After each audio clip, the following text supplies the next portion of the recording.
Radio 4G FM. Ponemos lo que nos gusta. La escóbula de la brújula. Dirige Jesús Callejo. Presenta David Sentinella.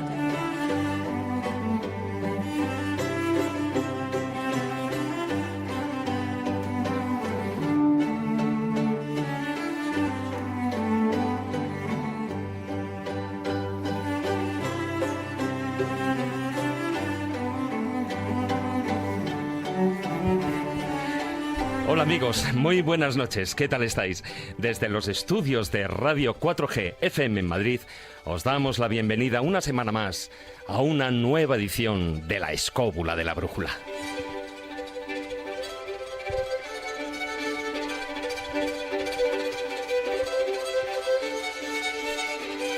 No cabe duda de que hoy en día la literatura fantástica está viviendo una edad de oro, gracias básicamente al tirón de sagas literarias como El Señor de los Anillos, Las Crónicas de Narnia o Harry Potter, que han sido llevadas al cine, o Canción de Hielo y Fuego, que se ha convertido en la exitosa serie de televisión Juego de Tronos.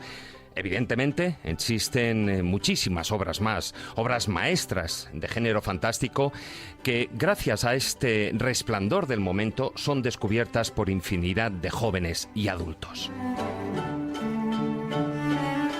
Seres mitológicos, expediciones a tierras desconocidas o a mundos fantásticos, batallas épicas, fenómenos mágicos y sobrenaturales son algunos de los rasgos representativos de este tipo de literatura en la que el lector deja volar su imaginación, se escapa de la realidad, de la rutina y viaja a mundos ficticios y extraordinarios, lejos de los problemas mundanos.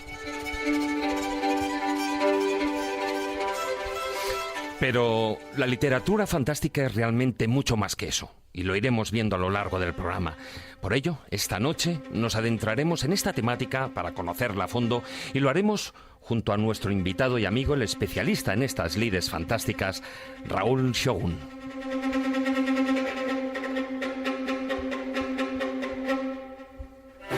Como siempre, en las secciones también abarcaremos diferentes aspectos del tema central del programa.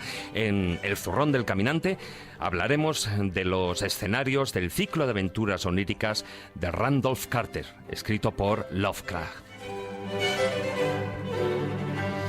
Tras el filandón, abriremos las puertas literarias de la Biblioteca de Alejandría para hablar con Julián Díez, traductor de las obras de Philip K. Dick y compilador de Historia y Antología de la Ciencia Ficción Española.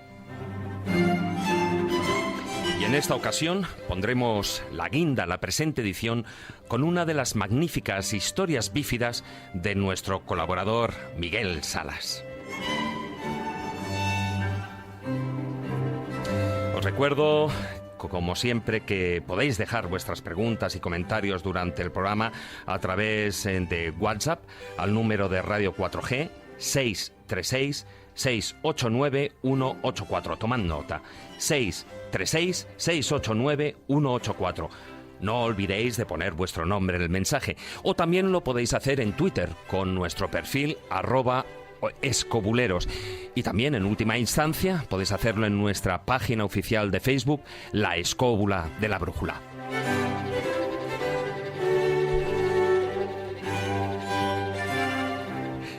Dicho esto, y gracias a la maestría de Víctor San Román, que nos acompaña a los mandos de la parte técnica, ponemos en marcha nuestra escóbula voladora, dispuestos a viajar al inabarcable mundo de lo fantástico, a ese espacio en equilibrio entre lo extraño, pero realista, y lo maravilloso. Así que, queridos escobuleros, comenzamos. Historia, leyendas, misterio, lugares mágicos. La Escóbula de la Brújula.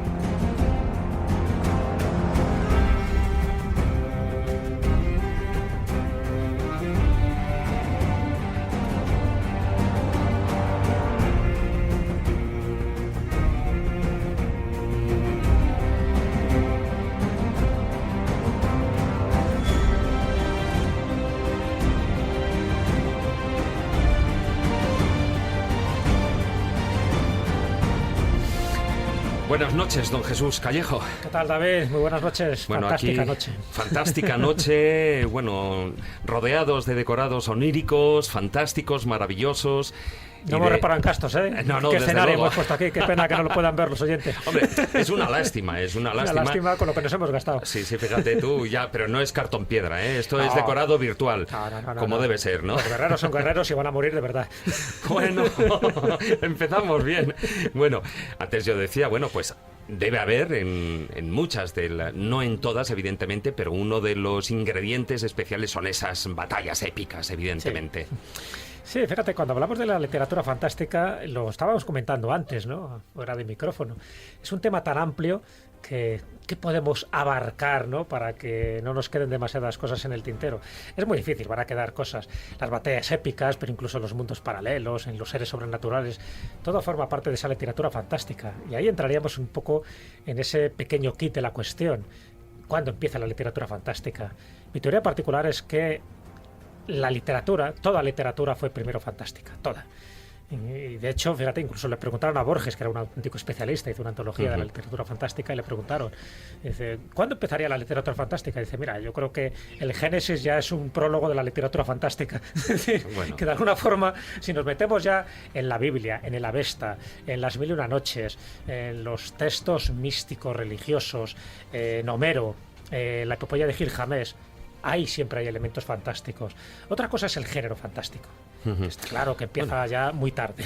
Bueno, incluso algunos grandes especialistas, luego ya hablaremos sobre el tema, pero hasta Todorov, él dice que no existe el género fantástico como tal. Sí, bueno, pero una definición fue la de Todorov, pero también Maupassant dio otra definición. O sea, cualquier escritor que ha hecho sus incursiones en este terreno fantástico tiene su definición propia, y la definición propia es que es muy ambigua, ¿no? Porque ahí entraría cualquier elemento sobrenatural y maravilloso. Fíjate que Antonio Risco, por ejemplo, también otro de los grandes especialistas que hemos tenido en España, él diferenciaba lo que era la literatura fantástica de la literatura maravillosa. Y la literatura maravillosa es cualquier acontecimiento fantástico, sobrenatural, milagroso que aparezca, pero incluso hasta en el Memorial de Benavides, cuando habla de Sor María Jesús de Ágreda, que se bilocaba, iba a Nuevo México, eso forma parte también de la literatura fantástica, con independencia de que fuera un caso real. Es decir, es muy difícil delimitar esos territorios tan difusos, pero lo que sí queda claro, y por lo menos desde mi punto de vista, ¿no? Y luego evidentemente lo debatiremos, pero para mí, ya te digo, toda la literatura empieza con lo fantástico, porque siempre hay algún milagro, algún duende, algún demonio, algún milagro por medio. Y luego está el género de la literatura fantástica, que es del siglo XIX puramente, a pesar de que hay antecedentes, y lo comentaremos en la Edad Media, en el siglo XVIII. Luego lo hablaremos en profundidad. Eso está claro. Pero la literatura fantástica es eso, es lo que al hombre le permitió volar con su imaginación a terrenos que en principio eran irreales y que luego forma parte de la realidad. Y esa es un poco la paradoja que tiene la literatura fantástica. En el fondo huyes de la realidad, pero forma parte también de la realidad. Y por eso hay temas recurrentes dentro del mundo fantástico. Y uno de los temas recurrentes es lo que se llama literatura de anticipación, que luego se llamó literatura de ciencia ficción. Exactamente. Es muy difícil desligar la ciencia ficción del terror. Iremos viendo, luego ya hablaremos de esas clasificaciones. Largo y tendido. Muy buenas noches, don Carlos Canales. Hola, voy a ir más allá que Jesús, fíjate, ¿eh?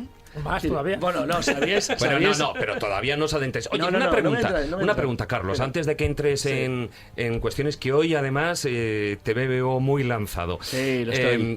Hoy lo estás, sí. Por cierto, muchos aseguran que los discursos de los políticos son literatura fantástica. Sí. Totalmente, ¿no? Claro, pero vamos a ver, pero es pura lógica. Pero es un tema, pero claro, es un tema elemental.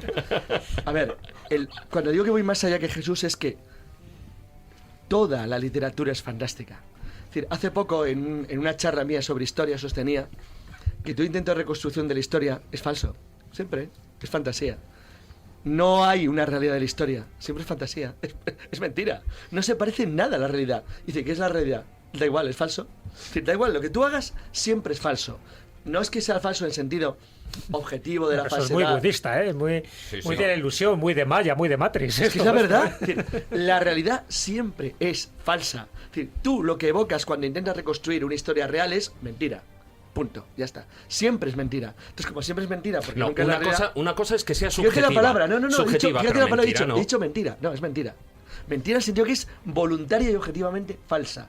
no tenemos ni puta idea de cómo es la realidad. Ha dicho puta, ¿no? Sí. No, ha dicho Entonces, idea. a ver. Ha dicho idea. Eso significa que toda recreación de cualquier elemento literario, histórico, moderno, del futuro es falso. Entonces, como es falso, es fantasía. Entonces, estoy con Jesús, es aún más allá. Es decir, la literatura siempre es fantástica. La diferencia es lo que Jesús ha dicho, que es importantísimo: la clasificación del género. Cuando tú decides clasificarla de una manera, novela negra, novela fantástica, eres tú el que decides cómo clasificarla. Es decir, pero no hay ningún elemento objetivo capaz de distinguir lo que es la fantasía de la realidad, porque la realidad no existe. No existe. Bueno, ahora profundizaremos sobre ese Ya tema. seguiremos en eso. Sí, espérate. Muy buenas noches, maestro Juan Ignacio Cuesta. Hola, muy buenas noches. Tú me vas a contestar también a la pregunta del día. Si los discursos políticos son literatura fantástica. No, los discursos políticos son literatura falaz, que es completamente distinto, es otra historia. Completamente distinto. Hombre, no se supone mentir de principio, ellos no quieren mentir, lo hacen porque es así, no porque lo pretendan. Bien. Bueno, lo podemos dar por bueno. Luego hablaremos de eso.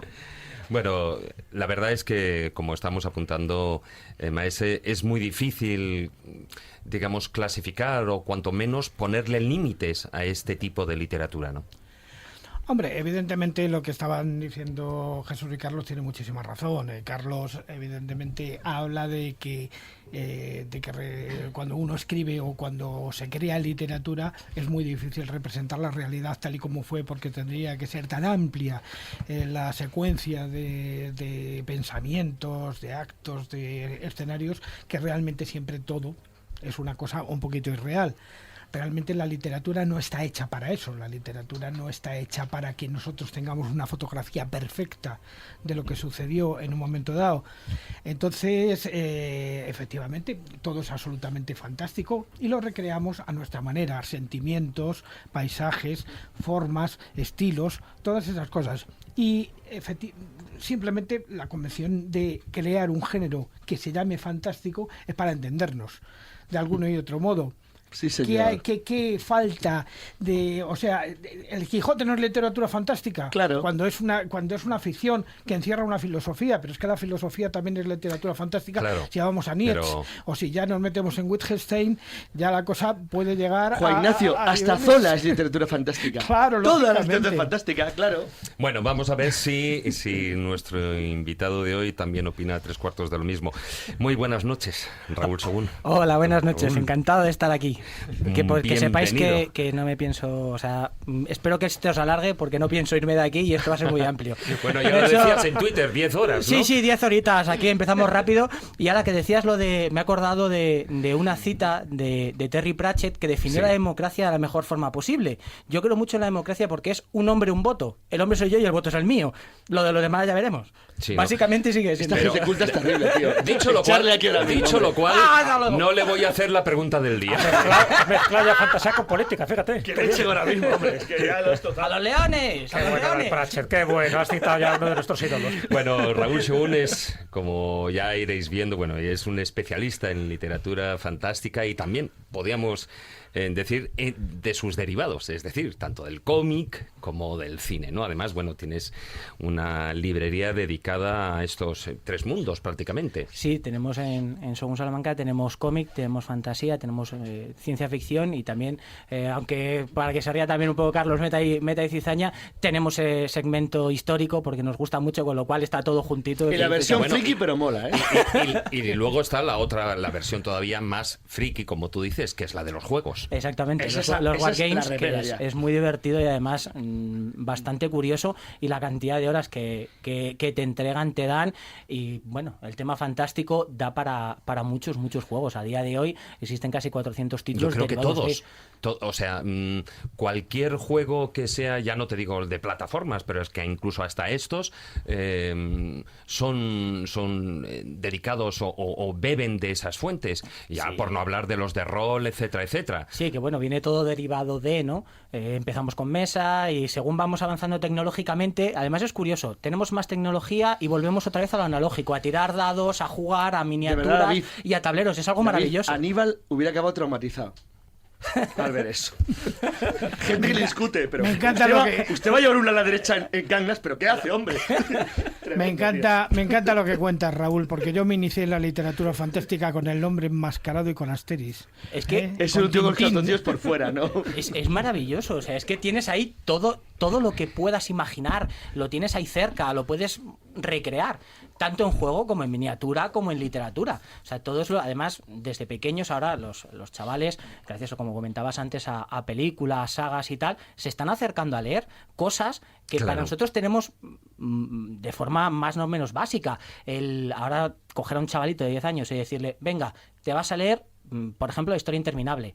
Que sus padres no se lo hayan dado y de repente, pues eso, 12 años dices, es que esto me lo leí con tu edad, aprovecha. Entonces se te acercan y puedes recomendar cosas muy clásicas que siguen sin estar pasadas de moda, al revés, Hombre, están claro. mucho más al día y están todos como locos por intentar recuperarlas. Lo que sí, fíjate, y antes has mencionado un detalle que yo creo que es muy importante, que se está volviendo al juego de mesa, al juego de dados y al juego en el que, dentro de lo que podría ser incluso todos estos juegos de rol, y lo mismo que sucede en la literatura fantástica, se incluye también, aunque aparentemente sea pues para evadirse, también hay mensajes filosóficos, también hay enseñanzas muy profundas, etcétera, etcétera, en todos estos juegos. Y en la literatura fantástica, otra de las características, que siempre hay un viaje. Siempre hay un viaje iniciático. Siempre empiezan con un huérfano o bien que se acaba un chico joven que está tutelado por un familiar que resulta que no es un familiar, que siempre es el ser que le acompaña y tiene que ir a salvar, pues como ocurría en El Señor de los Anillos, tienes que tirar el anillo, o en toda la literatura fantástica tienes que ir del punto A al punto B. Sin embargo, lo importante no es en la finalización, no es donde Es el llegas, camino. es todo el camino y todo lo que te vas encontrando, porque tienes todos los arquetipos. Tus mejores amigos, todos los que te rodean, son muy diferentes, pero te van completando. Tienes el caballero, tienes el burlón, tienes tu interés romántico, que eso es otra de las cosas que también se van metiendo porque iban aderezando. Sin embargo, el tema de la sexualidad hasta hace apenas 15 años no se tocaba. Ocurría, se daba por supuesto y ya estaba. No era lo principal. Lo principal era el viaje, era crecer, era cambiar, pues como nos ocurre a todos cuando somos jovencitos. Pasas de tener los 8 o 10 años, toda tu adolescencia sigue siendo eso. Yo, aquí está Jesús aquí y Juan Ignacio, antiguos compañeros míos de la Rosa de los Vientos. Los dos ataques más grandes que he tenido en mi vida fueron... Y Raúl, seguro, pero Raúl llegó evidentemente. después a este desastre. Los dos ataques más grandes que he tenido en mi vida fueron cuando dije la historia real de la bandera de la Segunda República, uno, y cuando dije que la única que tenía sexo de verdad, auténtico, en El Señor de los Anillos, era la araña. Sí, es cierto. O sea, bueno, la que me quedo encima, pero si los anillos es la cosa, vamos, en el franquismo era cursi. O sea, que imagínate. No, Bueno. pero luego todo ha ido parecido. Porque... En la versión es porno, porque lo que No, es lo pero, auténtico- pero es que volvemos a lo mismo. En Dragonlance y demás, quitando ya nos Pero vamos que a es lo Hogwarts, mismo, que es es lo todo lo mismo, mismo, ¿no? que es lo Luego mismo. Hogwarts sí jugó más con Cursis con totales, eso. muy poco, nada. Bueno, antes de entrar en el filandón, sí que me gustaría hacer en este previo, amplio previo que siempre solemos hacer, es definir un poquitín de lo que vamos a estar hablando, porque hemos tocado diferentes palos, pero en la literatura fantástica muchas veces, bueno, se sitúan lo que son en los límites de otros géneros, ¿no? Así que lo fundamental, lo primero, yo creo que es aclarar qué entendemos por literatura fantástica. Es bastante complicado el definirlo, sin embargo, deja de ser un viaje iniciático de uno o más personajes en un crecimiento en contra de un mal mayor. Suelen ser historias, volvemos a lo mismo, hasta que van evolucionando con la sociedad, pero sigue siendo el bien absoluto contra el mal absoluto. Es un crecimiento de los personajes, es una evolución, igual que se hace en la adolescencia, siempre con toques mágicos, porque nos sirve como excusa para crear unos mundos paralelos, unas historias paralelas y sobre todo para eliminar algo que tenemos todos, que es la suspensión de credibilidad. Todos vivimos una realidad que nos puede gustar más o menos. En el momento en el que entras en la literatura fantástica, esa barrera se quita. Entonces la suspensión de credibilidad te permite disfrutar y adentrarte y convertirte en un personaje más y en un acompañante a todo eso. Bueno, luego también nos acompaña que, bueno, iba a entrar luego en el filandón, pero como ya hemos empezado comenzado y está la cosa muy animada aquí en el estudio, como ya podéis ir viendo. También nos acompaña Julián Díez. Muy buenas noches, bienvenido a la Escóbula de la Brújula. Buenas noches, bien hallado realmente. Un placer estar con vosotros. Bueno, antes mencionaba, eres compilador de historia y antología de la ciencia ficción española. También eres traductor de obras de Philip K. Dick. Aquí tenemos una de ellas, Gestarescala. Yo la desconocía totalmente, esta obra publicada por Cátedra. ¿Esta es la primera vez que sale publicada en castellano? Se publicó en Argentina en los años 70, pero en España nunca se había distribuido. Es una, digamos, de las novelas capitales de Dick, era una excepción rara que había quedado ahí un poco, porque es una novela... estamos hablando de Dick, ¿vale? Es rara. Pues será raro ya. Es rara, bueno. Era raro y Raro, ¿eh? Pero es muy interesante. Hombre, evidentemente Philip K. Dick saldrá en varias ocasiones a lo largo del programa, pero querías apuntar algo a lo que estaba comentando Raúl. Yo, aparte de esto, dirigí durante 10 años Gigamés, una revista de ciencia ficción, fantasía, terror, que ahora es la editorial que publica Canción de Hielo y Fuego. Ha evolucionado, fue una librería, después tuvo una revista, luego ha tenido una editorial, y yo estuve ahí durante algún tiempo y estuve trabajando también en literatura fantástica. Tuve el placer de hacer de Cicerone de Terry Pratchett en el año 91 en una visita para la Convención Española de Ciencia Ficción y Fantasía y demás. Y bueno, algo también he tratado un poquillo el tema, ¿no? Y por eso me gustaría apuntar algo. Yo sobre lo de la definición de fantasía, lo único que me gustaría deciros es que cualquier definición de género, el problema que tiene es que es dinámica. No podemos dar una definición concreta porque nuestra percepción de la realidad, como vosotros habéis dicho, va evolucionando a lo largo de la historia. En el caso de la ciencia ficción, la fantasía, hay obras que fueron publicadas originalmente consideradas vagamente como ciencia ficción, por ejemplo, las novelas de John Carter de Edgar Rice Burroughs, que hoy son obviamente fantasía y sin embargo, como en su momento se etiquetaron como ciencia ficción, ya han quedado ahí. Entonces todo esto es muy complicado. Mi opinión personal sobre la fantasía es que se desarrolla en un escenario en el cual las leyes científicas que nosotros consideramos convencionales pueden ser vulneradas. Punto. Y a partir de ahí, pero es que toda esta definición, me gustaría recordaros un par de detallitos, ¿no? Lo que dijo Clarke de que la ciencia suficientemente avanzada es magia. Sí. Entonces, claro, es todo tan confuso y tan... Ahí yo haría un pequeño matiz. ¿Os acordáis la saga de los Aznar? Que en tu caso la conoces seguro, claro. Es decir, la ciencia ficción pretende ser científica, no quiere decir que lo sea. Esa es la diferencia con la fantasía. La fantasía es fantástica desde el principio. El autor ya pretende hacer algo irreal. En la ciencia ficción pretende que no. Pretende que sea ciencia. Otra cosa sea fantasía pura. Por razones diferentes, porque la ciencia va por otro camino. Pero yo creo que esa es la diferencia real. No es tanto la realidad, sino la pretensión. Claro, pero es que la pretensión, fíjate que cuando yo trato por ejemplo, con ámbitos académicos y demás, intentamos todo este tema de cualificación, me dicen que la pretensión del autor es algo subjetivo que no puede ser considerado en un estudio filológico. Eso tiene razón, es verdad, sí. Entonces es complicado. Y me gustaría deciros solo dos cositas, que estaba ahí ya apuntándome. Una, Borges dijo otra cosa maravillosa, que fue que cuando le preguntaron por el realismo y la fantasía y todo esto que le preguntaban periódicamente, dijo, bueno, esta moda del realismo que ya pronto terminará.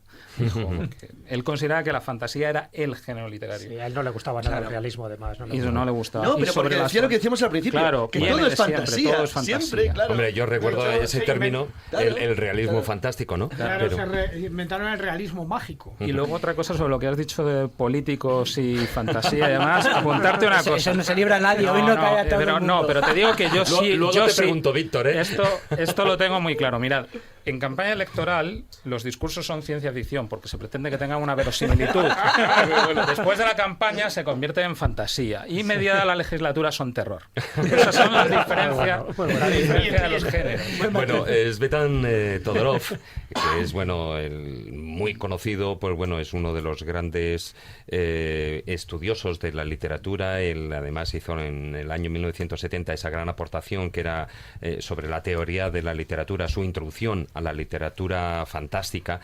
Y él, como decía antes, él descartaba que la literatura fantástica fuera un género, por mucho que lo utilizáramos como tal, ¿no? Y él decía que el fantástico puede manifestar, el género fantástico, se puede manifestar en cualquier tipo de obra, y ocurre cuando el lector es incapaz de descartar completamente lo inverosímil. Ahí... Bueno, es una interpretación más. Yo os doy un poco la mía también en función de, bueno, como lector de literatura fantástica, como os podéis imaginar, ¿no? Porque me interesa muchísimo lo que son las leyendas y las tradiciones populares, y ahí sí que hay mucha fantasía. Pero la fantasía para mí es aquel relato que crea una realidad paralela en el que hay elementos sobrenaturales y milagrosos, y que además intervienen todo tipo de casuística, entre ellas la magia o los seres imaginarios.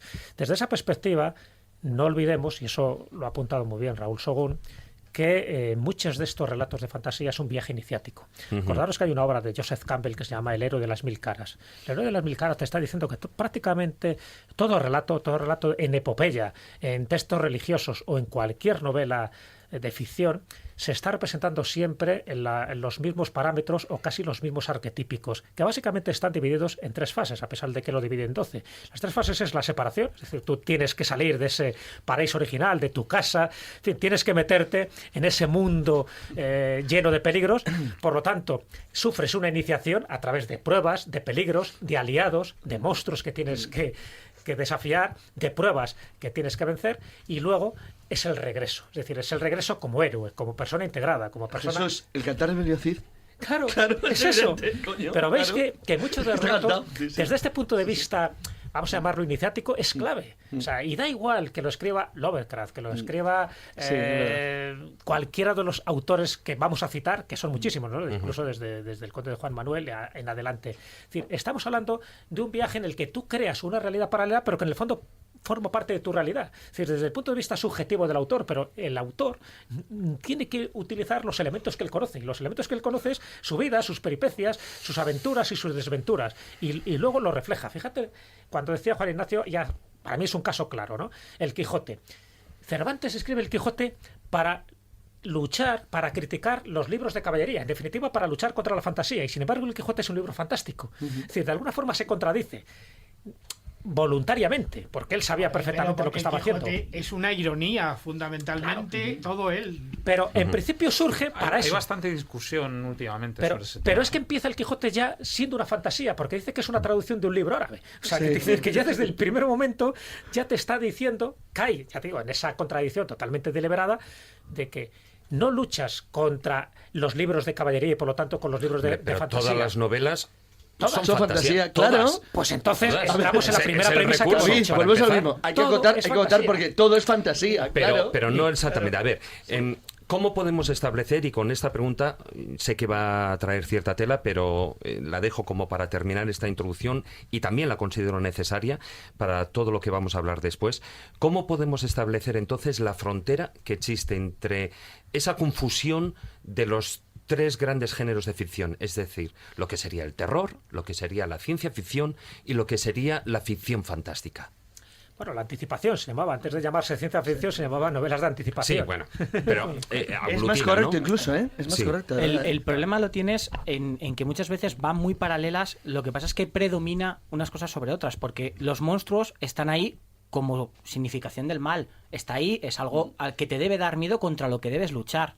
Sin embargo, no suelen ser los protagonistas. En el género de terror suele ser el propio mal, aunque sea algo psicológico, que te persigue en su momento y en un momento determinado, como pueda ser Stephen King. Voy a poner un ejemplo para entender cualquiera. Es decir, no hay ninguna diferencia estética ni estructural entre Tiburón y Alien. La única diferencia es que alguien puede decir, es que Alien no existe y Tiburón sí. No, tampoco. Un tiburón, ¿no?, de ese tipo, no. Claro, lo has entendido ya, pues ya está. No hace falta decir más. Marc Soto, que es un buen escritor español de terror, Marc Soto, que es un buen escritor de terror, me dijo hace tiempo una cosa que me convenció mucho, que es que el terror no es un género, sino un sabor. Que no es... Muy bueno. O sea, que es... Exacto. Alien es una historia de ciencia ficción de terror. Claro, sí, señor. Entonces, eso me convenció. Es de esas cosas que no he conseguido desarrollar totalmente. Mira, acaban de hacer una película, no se ha estrenado todavía, se va a estrenar ahora, es de Nicolas Cage, sobre el fenómeno de Indianápolis, del barco hundido en... El barco lleva la bomba atómica Tinian, que luego se lanzó en Hiroshima, que se comieron a los tripulantes los tiburones, como es bien conocido. Por cierto, sale el tiburón como una parte anecdótica de la película. es una novela de terror, es una historia de terror. Es decir, entonces, ¿qué diferencia de Alien? Ninguna. Es decir, dices, bueno, los tiburones son reales, aún así es una fantasía. Es decir, es una historia que la forma en la que tú la construyes y la evocas es una historia de terror porque asusta, porque da miedo, pero el entorno dices, bueno, ¿es real? No, es real la historia. La forma en la que tú la narras, la hago como lo hagas, siempre es fantasía. Vale, ¿y cómo no, y por qué no ponemos ciencia ficción el tiburón? No, porque... ¿En lugar de terror? No, porque... Nadie lo es lo que me refiero. Nadie lo crea. ¿Cómo podemos establecer la frontera? Lo ha dicho Raúl. En la ciencia ficción, alguien crea algo. Claro. Te dan... ejemplo, puede ser en Alien, se creó bueno, ahora están con el tema de Prometheus, que intentaremos obviarlo en la medida de lo posible, pero estaba con el tema de el xenoformo, lo quieren utilizar como arma, alguien lo crea tienes un uso. Sin embargo, en fantasía muchas veces la excusa suele ser y ha habido mucho chiste también con Ibáñez, lo ha hecho un mago. En el tema del mundo del cómic, cuando no sabes qué es un Deus ex machina. Ha sido un mago. Normalmente suele ser un mago, suele utilizarse como recurso para cambiar de un lado a otro. El terror, como decías, es el sabor de boca que hemos dicho en las películas, que deja mal sabor de boca, es porque lo tienes ahí, es algo que lo tienes en la base del cuello, no lo puedes evitar. Sin embargo, en la fantasía sigues intentando ir hacia adelante. En el terror no puedes dejar de leer, pero quieres hacerlo. Vale, esa es la diferencia entre, digamos, entre terror y digamos, el resto del género fantástico. Pero, ¿y entre ciencia ficción y ficción fantástica? Es una batalla... Es una batalla casi perdida. Casi perdida. Te voy a poner un ejemplo muy sencillo. No sé si alguno conocéis el libro del Sol Nuevo, Jane Wolfe. Sí. El libro del Sol Nuevo de Jane Wolfe es un libro que parece que es fantasía, pero es ciencia ficción. Claro, que es lo que hablamos del hombre del castillo. El hombre del castillo no es un contrafactual de los nazis ganando la guerra mundial. No, es pura ciencia ficción.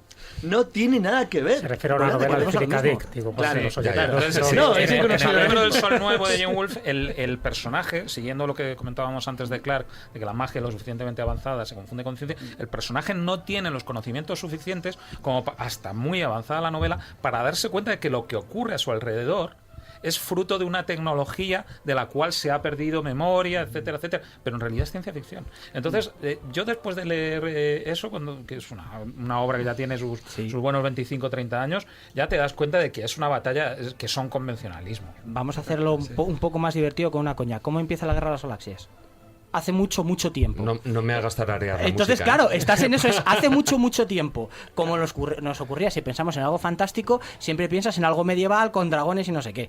Estamos hablando de hace mucho tiempo en una galaxia muy lejana. ¿Ciencia ficción o fantasía? Como lo tenemos tan fácil ahí. Claro, o sea, érase una vez. Claro, érase una vez. O en tiempos de Mari Castaña. Y además date cuenta de una cosa, se supone que, siendo ortodoxos, se supone que la diferencia entre ciencia ficción y fantasía es que la ciencia ficción tiene un propósito de verosimilitud. ¿Qué propósito de verosimilitud? ¿Puedo hacer daño a Raúl? ¿Qué propósito de verosimilitud tiene esta ¿Puedo hacer daño a Raúl? Sin sangre. ¿Hay un arma peor que las armas de rayos de la Guerra de las Galaxias? Sí, un niño cabreado con... No sé, una onda, un tirachinas hace más daño, tío. Que es la peor arma del mundo, tío. No, los Ewoks se cargan a las Spiders. Yo creo que estamos de acuerdo todos que es una batalla perdida. Intentar definir los límites difusos entre lo que es la fantasía, que para mí es el género amplio, con la anticipación y con el terror. Y os pongo 3 ejemplos. En el siglo XIX hubo 3 novelas que son prototípicas, clásicas, dentro de ese género que estamos definiendo como... No, voy a decir las 3 que para mí son claves y creo que estaréis de acuerdo. Y además lo voy a decir por orden cronológico. La primera, Frankenstein, de Mary Shelley, de 1818. La segunda, la de Robert Louis Stevenson, el Dr. Jekyll y Mr. Hyde. Y la última, la de 1897, la de Drácula de Bram Stoker. ¿Cómo las definís? ¿Las definís como fantasía, como terror? Si es que es Drácula, una novela buenísima. Determinar la frontera. Por eso digo que creo que es una pelea totalmente absurda el definir una cosa u otra o marcar límites. Bueno, has citado 3 buenas novelas.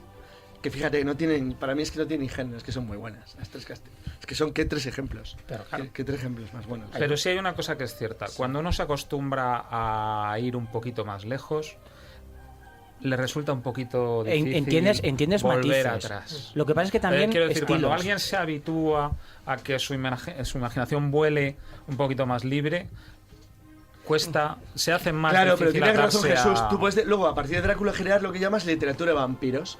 Vampiros es un género, en cierto modo. No hablas de subgénero, fantasía sí. ni de terrores. Pero vampiros. Frankenstein puede ser perfectamente una Exactamente novela de igual. ciencia ficción. Claro, Está sustituyendo claro, la tecnología, claro, la electricidad, claro, que por sí, entonces sí, se sí. consideraba como En una la No, época vamos sí, a ver. sí lo era. ciencia ficción, siguiendo con términos absolutamente ortodoxos, Frankenstein es la novela fundacional. Y está, de la ciencia ficción normalmente está catalogada como considerada- ciencia ficción. Considerada No como terror ni como universalmente. fantasía. como terror. No, ciencia ficción. No. Si tú tomas cualquier, novela filosófica. si tú tomas cualquier libro, no, lo que es, lo que no os estoy diciendo catálogo, lo que es. el catálogo normal. Pero Pero yo os digo, si tomáis estamos cualquier hablando- historia de la ciencia Es que ficción, lo aclararíamos mejor si lo nombráramos por su verdadero nombre, que es el moderno Prometeo. Porque no es Frankenstein, es el moderno Prometeo. Es una novela, efectivamente, que tiene ficción, tiene tecnología, tiene terror, tiene de todo, pero fundamentalmente lo que tiene es una reflexión sobre la capacidad de crear del ser humano. Bueno, las ganas que tenemos de emular a Dios. Bueno, dejamos aquí esta introducción. No antes, fijaros, tal cual casi hemos empezado este anticipo, lo vamos a terminar. Uno de nuestros oyentes nos envía un WhatsApp, Cilleruelo, el que dice: os recuerdo que en 4X, si no me equivoco, es una novela de Terry Pratchett, ¿no? Sí, dice: los políticos, nada más salir elegidos, son llevados a la cárcel para no perder el tiempo. Bueno, sería una opción. Vamos con las secciones.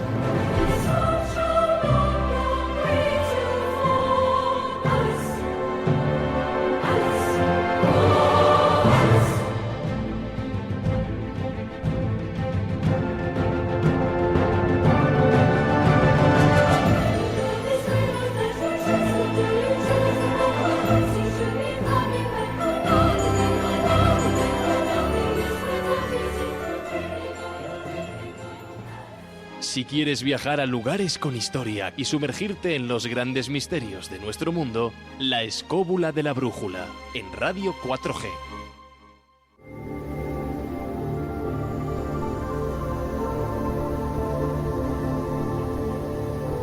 El zurrón del caminante.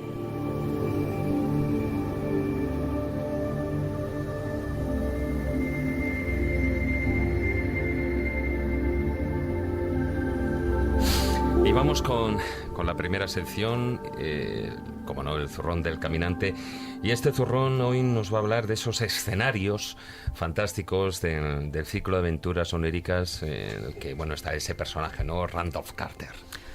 Bueno, yo no quisiera ser heterodoxo entre tanto erudito como tengo a mi alrededor, pero a mí me parece que el ciclo de aventuras oníricas de Howard Phillips Lovecraft, que es algo absolutamente insólito dentro de su producción, es una auténtica obra maestra de la literatura fantástica. ¿Por qué? Bueno, están asintiendo todos, ¿eh? Con lo cual... Porque yo creo que en este ciclo que escribió este escritor norteamericano, aparecen todos los elementos que nos podrían llevar a hacer una clasificación tipo de lo que sería una novela fantástica. Tenemos la construcción de una auténtica mitología, tenemos una historia que sucede en distintos ámbitos, el ámbito de la realidad y el ámbito onírico.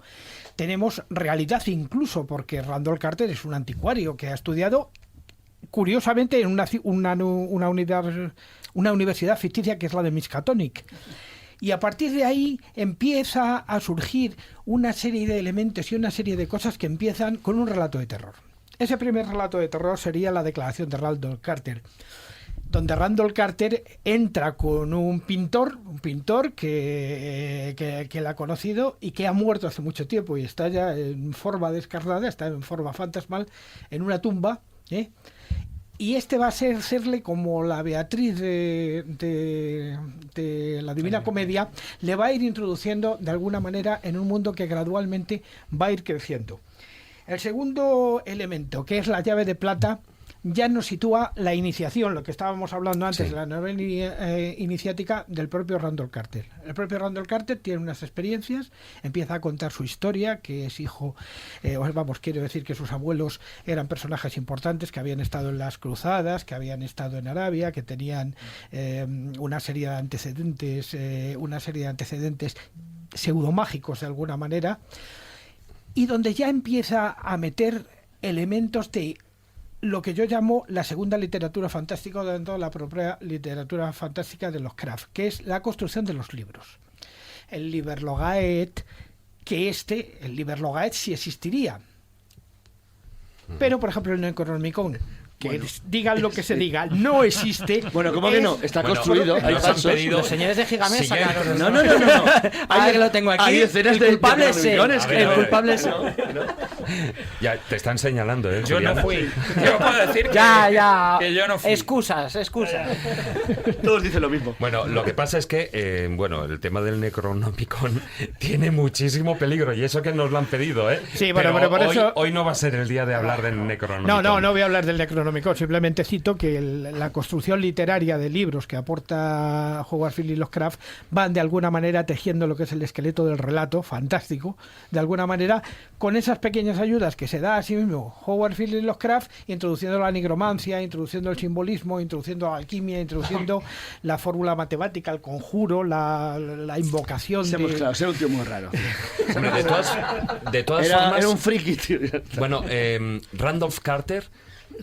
pues como ya se comenta por ahí, ¿no? Como que era ese alter ego de Lovecraft. O sea, realmente eran muchas de esas cosas que le hubiera gustado profundizar, hacer, etcétera, etcétera, y bueno, de por sí no podían. Es que todo que Conan era el alter ego de Robert Howard. Claro, pero es que todo... Pero en cachas. Claro, porque era un tirillas, el pobre Howard. No, luego hizo culturismo, cuidado. Pero es que todo personaje... Está amenazando Raúl diciendo que quito culturismo.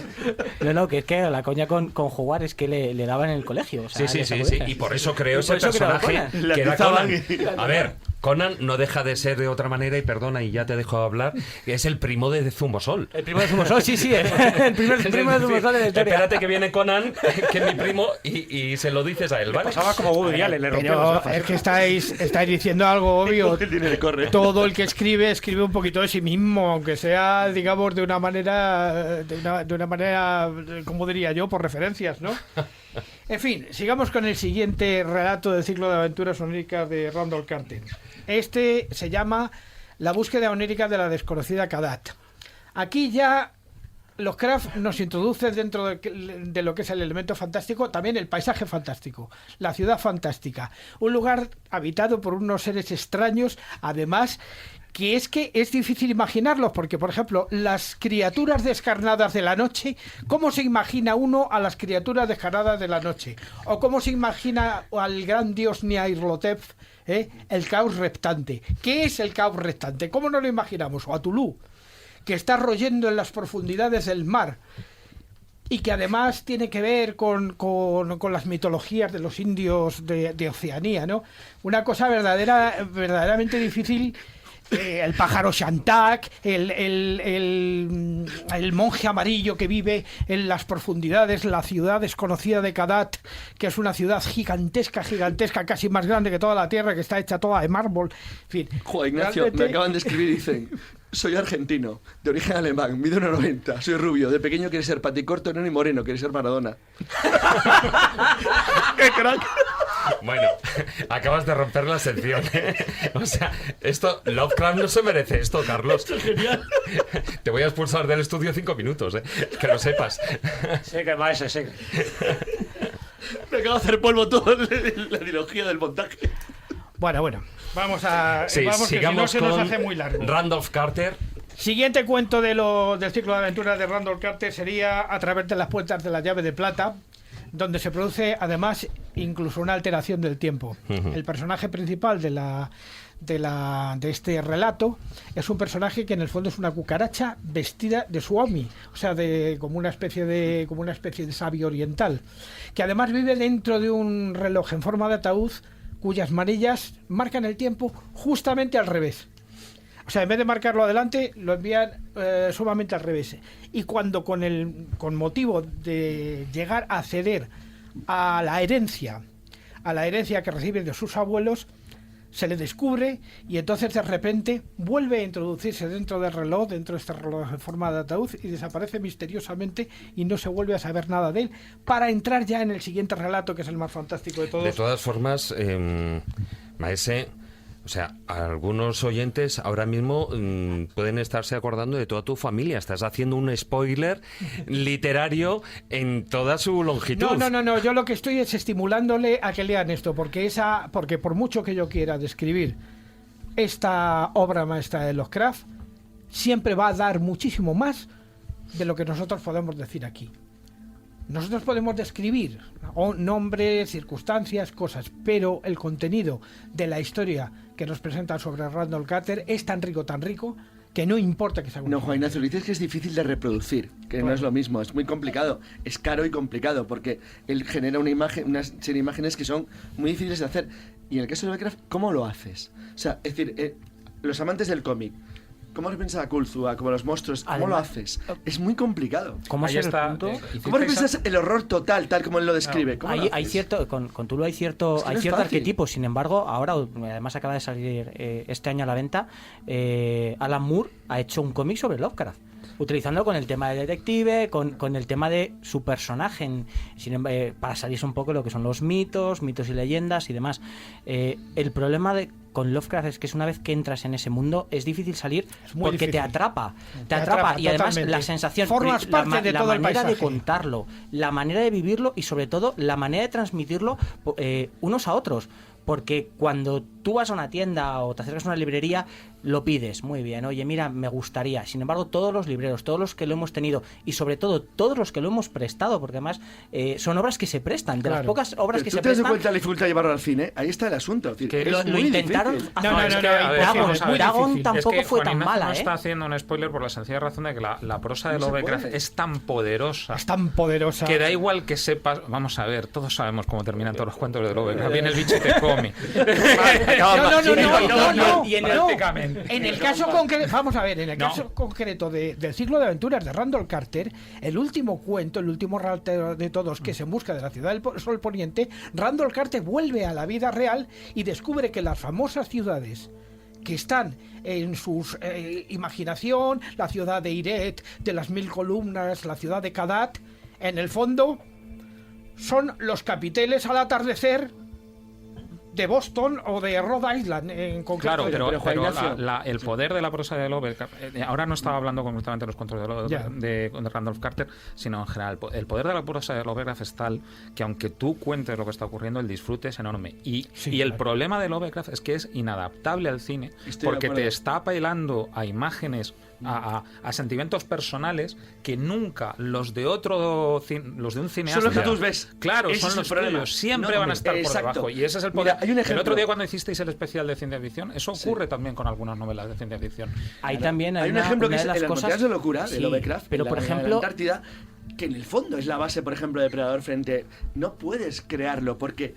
Es que tienes razón, siempre cada uno lo interpreta a su manera. Lo que pasa es que hay los mucho más de rol. Cuando Lovecraft después de dos páginas te llegas a la conclusión de que lo que te está diciendo en resumen es ha venido lo peor. Sí. ¿Y qué es lo peor? Cada uno es una cosa. Sin embargo, en ese aspecto los juegos de rol y los juegos de mesa han ayudado a crear ciertos... Lo peor. Lo peor. La primera visión de Cthulhu la tienes porque hemos visto muñecos, porque le hemos visto representaciones, incluso en su momento hubo una campaña política con el tema de vota a Cthulhu porque elegir a un mal menor, ¿no? Hay ciertos aspectos que son comunes. Sin embargo, la manera en el que crees que está detrás de ti, porque es una de las coñas en los juegos de rol muchas veces, cuando juegas a Cthulhu, bien sea Cthulhu años 30, actual o en el futuro, que han sacado versión futura, es el tema de sabes que está ahí. El problema, ni sabes cómo está, ni la sensación que te transmite. Que eso es lo que tiene Lovecraft, te transmite sensaciones y a cada uno diferentes. Pero además, y esto ya lo diré para terminar, es que no solamente lo hace con magistralmente recreando todos estos mundos, sino que además se puede detectar una fuerte componente lírica o poética en la propia obra de Lovecraft, que además te atrapa también. De alguna manera, tú entras a formar parte de lo que estás leyendo, te absorbes como una medusa. Totalmente. Que te cogiera y te digiriera tu propia mente, ¿no? De todas formas, Randolph Carter ese alter ego ha sido utilizado también en otras novelas, hasta en películas, el personaje, Sí, bueno, digamos, aparece- el personaje, y por supuesto también en juegos de rol. Aparece marginalmente en el caso de Charles de Star Wars y algunas otras novelas de Lovecraft, pero vamos, el ciclo de aventuras... No me refiero solo de Lovecraft, sino de otros autores. Sí, sí, es una permanente. Toda la obra, No, el de Boros Sí, no es claro, lo mismo, no es retomada exactamente una y igual, otra sí. vez. Pero, bueno, perdona, ya lo que estábamos diciendo de él es que tú fíjate cómo lo que dices del lirismo, de la poesía, es que estamos hablando de un autor que empieza a vulnerar lo que es el gran problema de la literatura de género que había sido consolidado a lo largo del siglo XIX con la imposición del realismo y tal. Es un autor que es capaz de conseguir emociones. O sea, es muy curioso el paralelismo entre el surgimiento de las vanguardias y las literaturas de género. Cómo de repente el objetivo convencional del arte deja de ser la reproducción de la realidad en el caso del arte y también en el caso de la literatura. Lovecraft es quizá el primero que de forma completamente satisfactoria, porque Verne y Wells son otra cosa Sí, claro. y demás, pero consigue realmente a través de los mecanismos propios de la literatura recrear sensaciones diferentes que no tienen que ver con el realismo. Eso es muy interesante, es un autor Sí. fundamental. ¿Quieres apuntar algo más? No, Maese? solamente que agradezcamos la música que estamos escuchando, que se llama Pulsar-til Core, a un compositor español que se dedica a la música ambient de nombre Rankirlian, que es un seudónimo, que con otro compañero, Landru, hizo también esta pequeña obra maestra de la música ambient. No me digas que son seudónimos. Landru, vaya, no es seudónimo, ¿no? Sabrá la historia de Landru. Sí. Continuamos con el programa.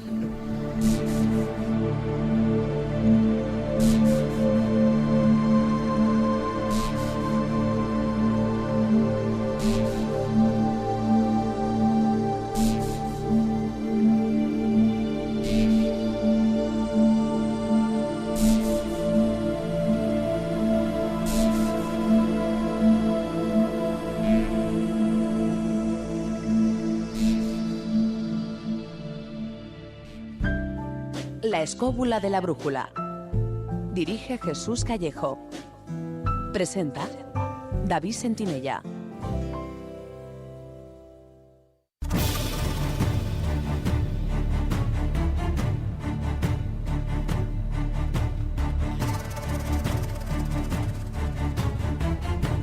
Comienza El Filandón.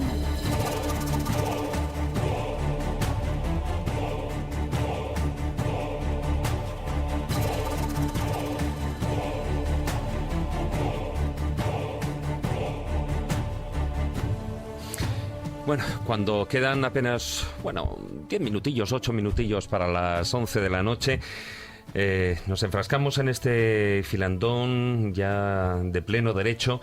Además, como decía uno, Cilleruelo, por WhatsApp, decía hoy además es que es el aniversario de la muerte de Edgar Allan Poe.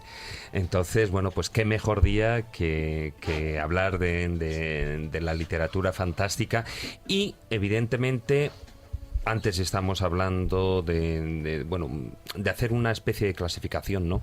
Pero sí que me gustaría enfocarlo de una manera cuanto menos cronológica, ¿no? Es decir, ¿cuáles serían, y tú al principio ya apuntabas algo a modo de historia de Borges, ¿no? Sobre, al principio en tu primera intervención, Jesús, pero ¿cuáles serían esos antecedentes de la literatura fantástica?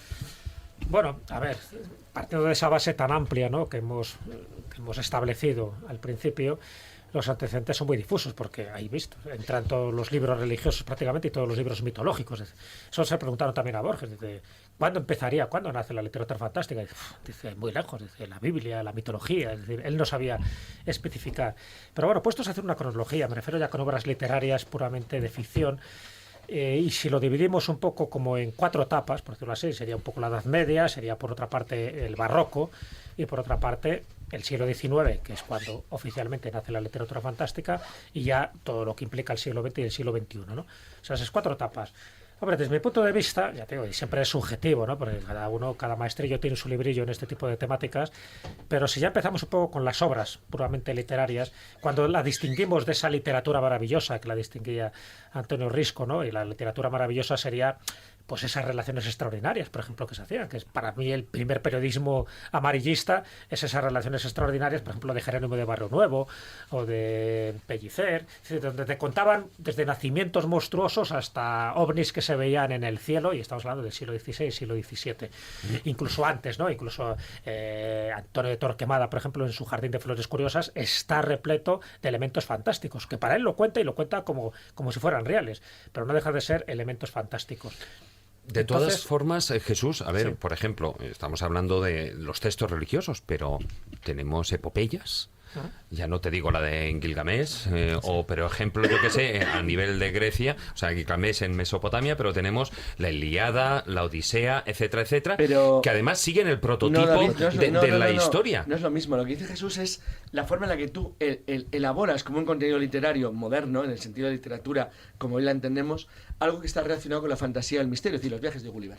Es decir, aunque tú tengas un trasfondo político que te interesa contar o moral, estás contando una historia de fantasía que se apoya en una realidad que es meramente ficticia. Curiosamente, quien hizo la Ilíada no pensaba que hacía fantasía, de verdad, no, lo digo en serio. Creía que costaba la realidad. Es decir, aunque sea una novela de otro tipo, una historia que no es una novela, es una historia diferente. En el sentido moderno que ha dicho Jesús es curioso, es decir, es la evolución consciente y clara de una interpretación de la realidad basada en un mundo que es imaginario y que sabes perfectamente que lo es. Es decir, ese es el matiz. Es decir, tú eres consciente de tu irrealidad, entre comillas. Es decir, sabes que lo que tú cuentas no es verdad.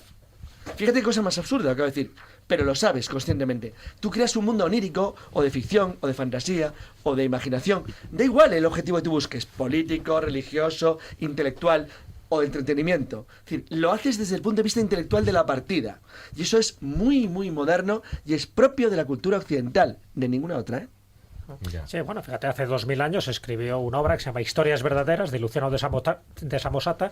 Claro, ponerlo Historias Verdaderas ya tiene su gracia, ¿no? Porque es el primer viaje que se hace a la Luna, donde te cuentan los selenitas, que en fin, hacen prácticamente todas las barbaridades que te puedes imaginar, fruto de la imaginación de Luciano de Samosata. Eso se podría considerar que es literatura de anticipación, por una parte, porque es uno de los primeros viajes fuera de la Tierra, y por otra parte es fantasía pura y dura.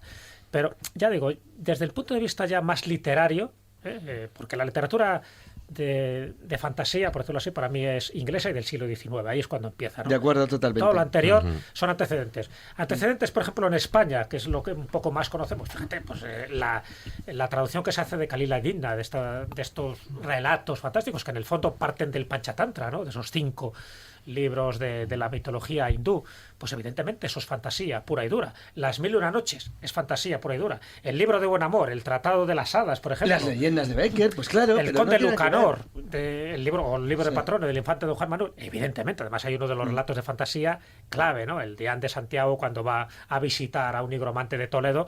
Para mí esa es una de los grandes cuentos de la fantasía. Y estamos hablando de un cuento del siglo XIV. Luego, todo lo que tenga que ver con el barroco es genial. O sea, desde Luis Vélez de Guevara con El Diablo Cojuelo y pasando por Lope de Vega, por Quevedo, por Cervantes, todos. Sí, la vida sueño. Ahí ya hablaremos más tarde de lo que puede ser, que puede ser toda la influencia española en la literatura fantástica española y latinoamericana. Pero bueno, me refiero como antecedentes, también, y lo estoy diciendo muy rápido, ¿no? Y luego, evidentemente, hay otros casos. El siglo XVII es clave. Es clave también en este tipo de literatura. ¿Por qué? Porque, por ejemplo, tenemos a Cyrano de Bergerac, que mucha gente solo le conoce por ser espadachín, ¿no?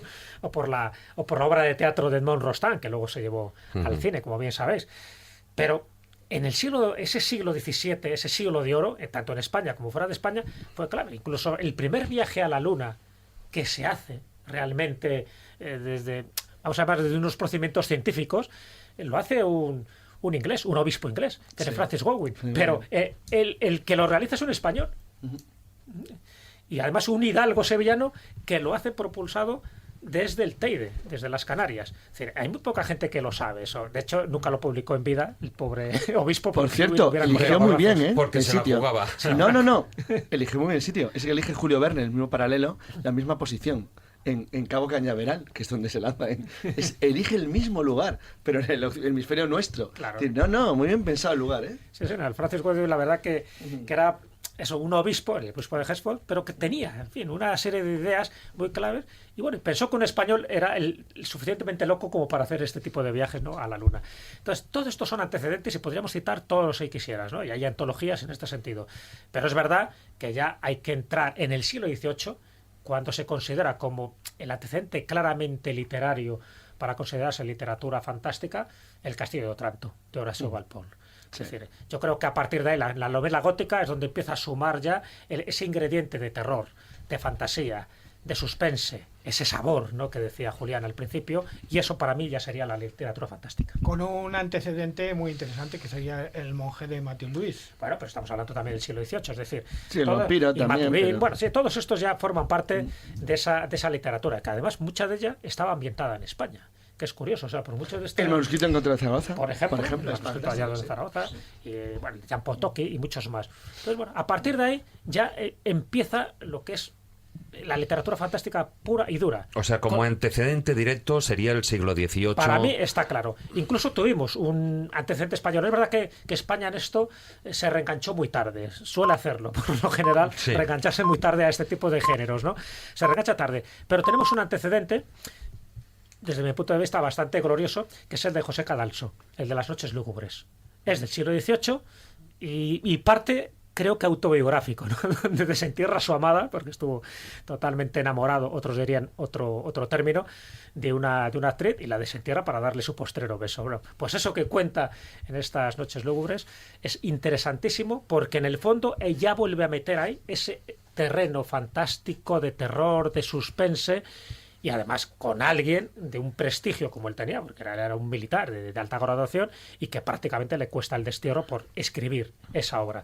Bueno, pues todo eso yo creo que es el caldo de cultivo para que en el siglo XIX se puede decir que se da el pistoletazo de salida para la gran literatura de ficción en el sentido amplio, y donde la fantasía yo creo que es el ingrediente, la salsa, el ketchup, que realmente hila todo este tipo de novelas y de relatos. Luego el ketchup. Hasta ya, lo del ketchup, ya le ha salido... por lo de rojo. Le ha salido ya la parte americana, y esto no puede ser, ¿no?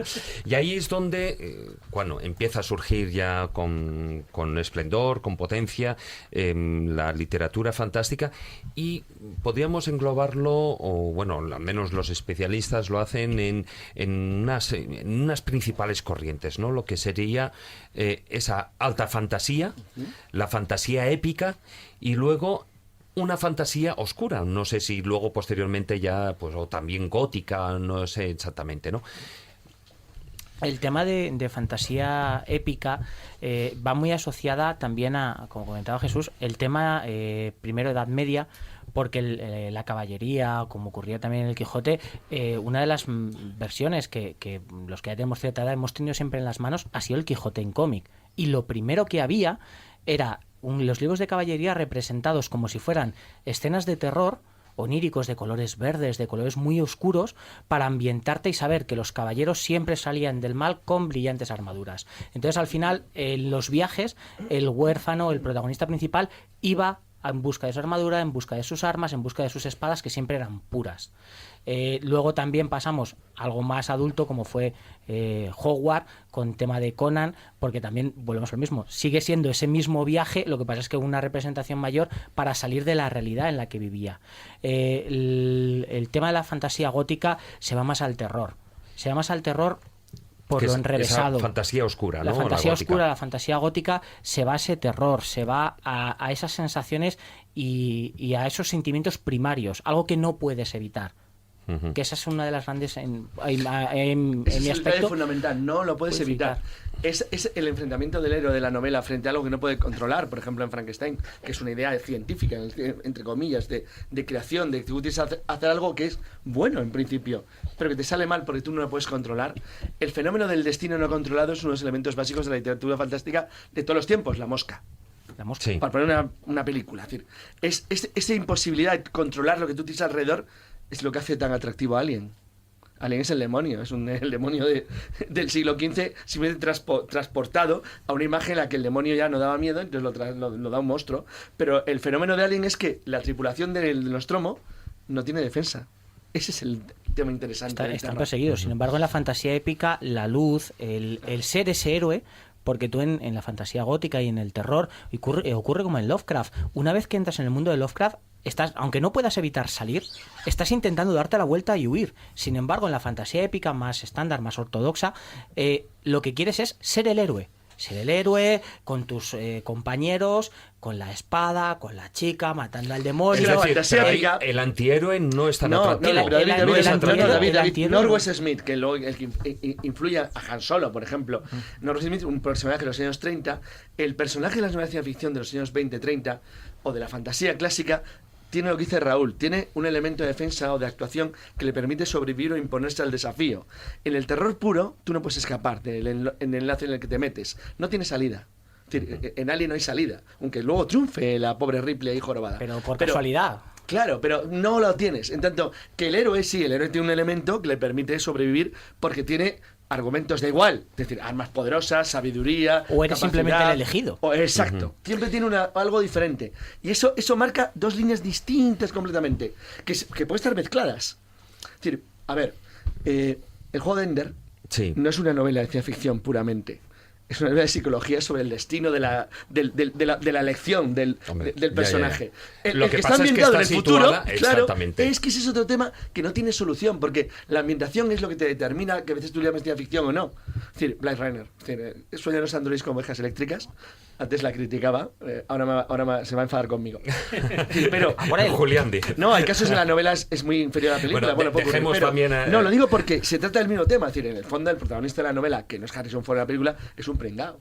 Que quiere una cabra eléctrica, es un pringadillo. Entonces, bueno, pues ese pobre pringadillo tiene que investigar algo donde él está superado por una realidad que no controla, como pasa en la película, por cierto. Claro, es decir, los replicantes, las réplicas, que sería la palabra correcta, son muy superiores a él.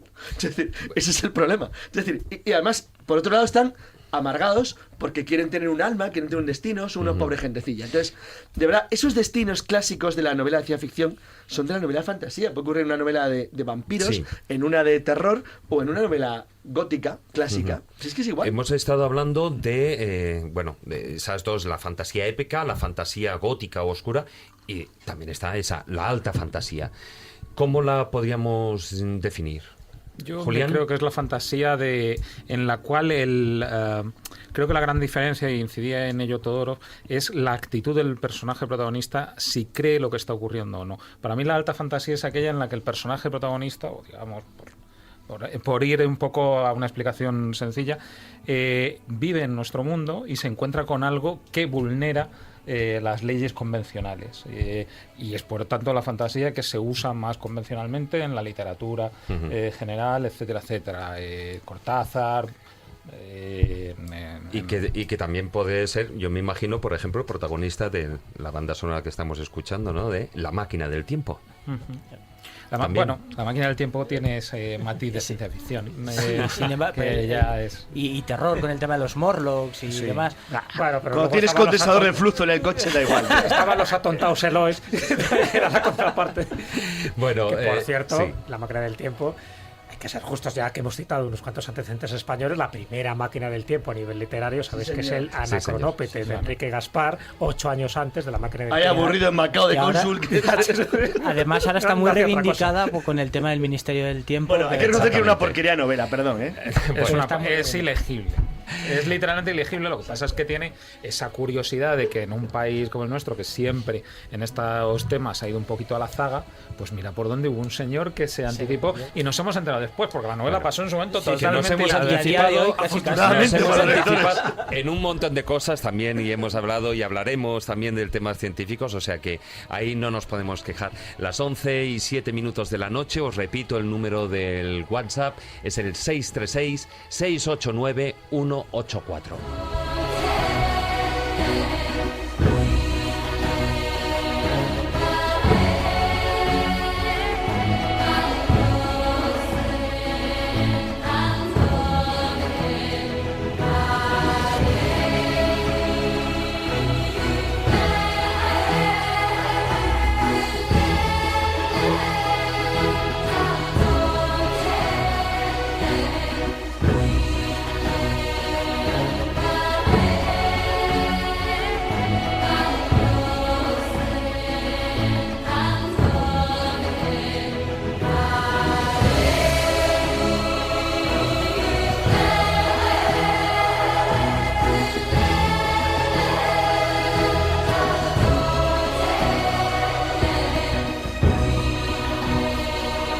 636-689-184.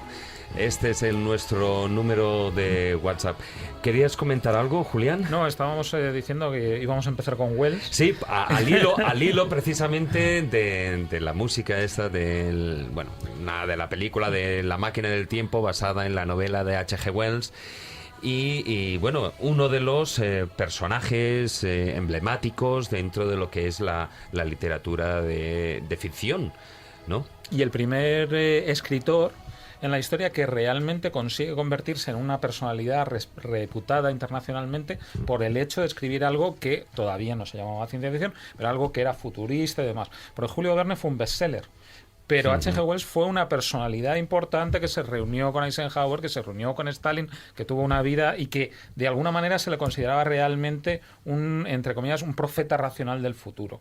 Además hay otra cosa buena que decir que me parece muy importante de Wells, que es que a diferencia de Verne, al que todos le tenemos mucho cariño, a Wells se le puede leer hoy.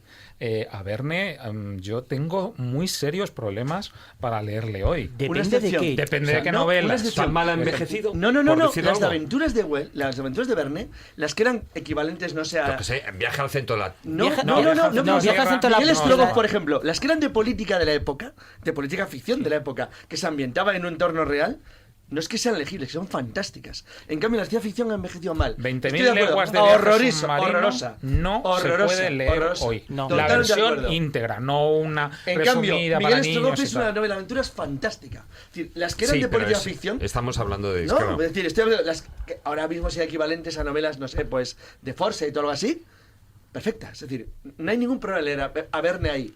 En cambio, Verne está muy pasado en la ciencia ficción. El problema está porque en que...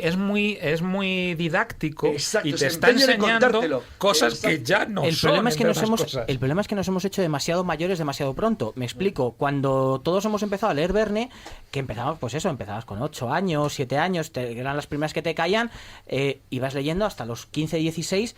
Los chavales de 15 y 16 años ahora están por encima a nivel tecnológico, están mucho más enterados y sobre todo... Sabes que Verne fue un actor muy leído en España. Claro, pero es que están enganchados a una tecnología que, claro, nosotros ni llegamos a soñar, con lo cual te acostumbrabas y creías que lo de Verne podía llegarse a hacer, pues mira, se ha confundido antes, a ver si es verdad que llega.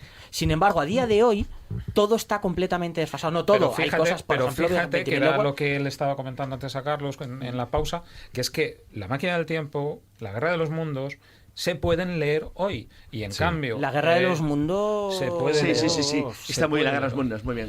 Oye, ¿viste el documental que hicieron hace poco sobre la guerra de los mundos ambientada en el año 1914? Sí, que es fue una maravilla. Pero eso viene también un poco heredado de lo que hizo Moore con la Ley de los Hombres Extraordinarios. No, pero es porque es creíble.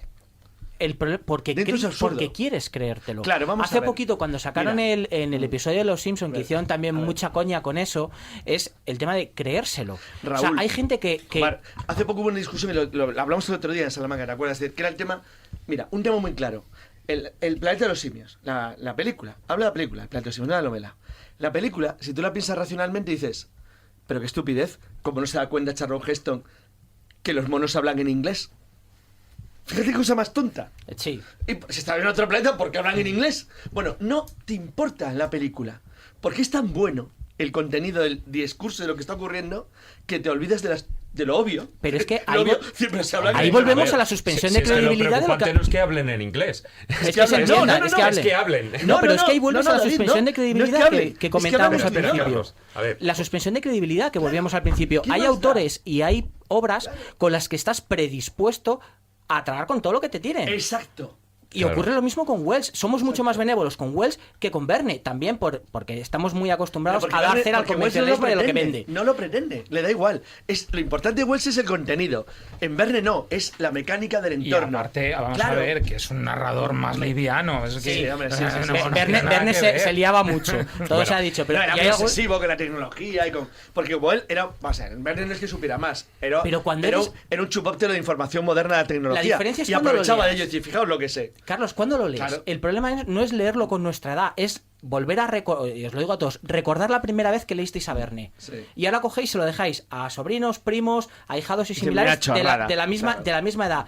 con la misma edad, te dicen, Hombre, ¿pero esto qué es? Claro, porque No. es muy Pero diferente. te lo dicen en 26, vamos a te ver, lo de dicen en todas Viaje a la maneras- Luna, pero no te de dicen todas en Miguel maneras- Strogoff. Te lo digo en serio. No, Miguel Astrogoff Claro, es maravillosa. Las de aventuras son iguales que ahora. Claro, Es que porque, el tema porque ruso no tiene está intentando ser didáctico. Claro. Vamos a ver, de verdad, que tenemos todos un problema con Verne que se llama Selecciones Literarias Juveniles o algo por el Sí, estilo de la de editorial Bruguera. Bruguera. Bruguera hizo Por favor, mucho daño. Edición de Anaya de 20.000 leguas de viaje Sí, sí, que submarino, sacaron- 600 páginas. que sacaron- por favor, sacaron- alguien, el que tenga valor, que me lo No, cuente. no, ahora mismo leer 20.000 leguas, ese es un dolor.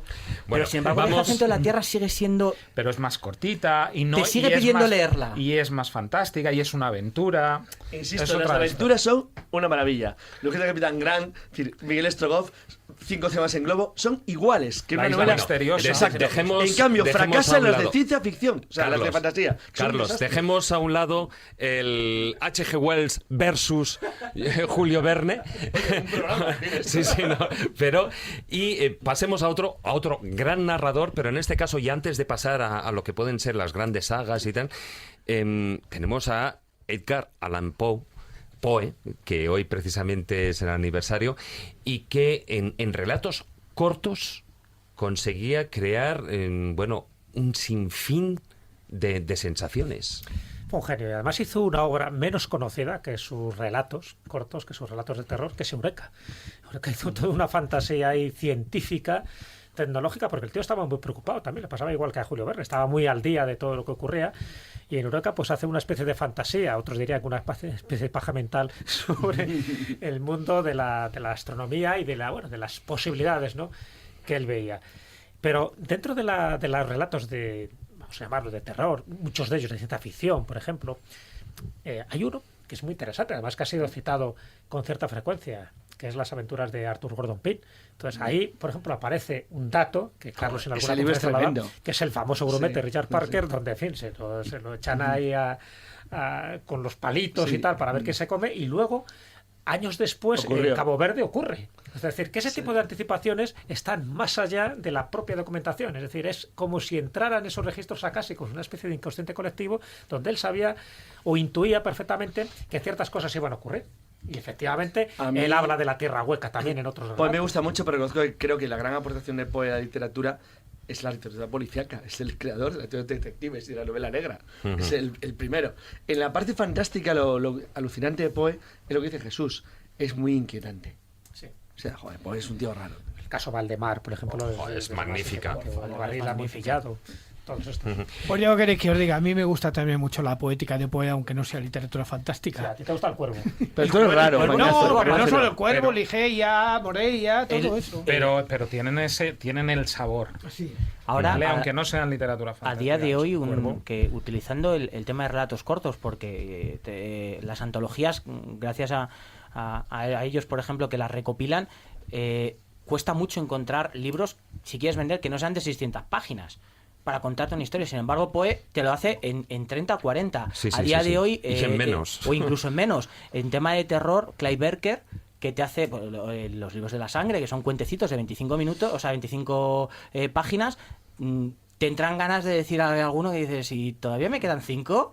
Y son 20. El tema de poder contar mucho en muy poco espacio es lo que nos llama la atención, es lo que nos engancha y es lo que nos hace seguir queriendo leer más. Ocurría lo mismo con Lovecraft. Da igual que sean más o menos páginas, siempre se te hacen cortas.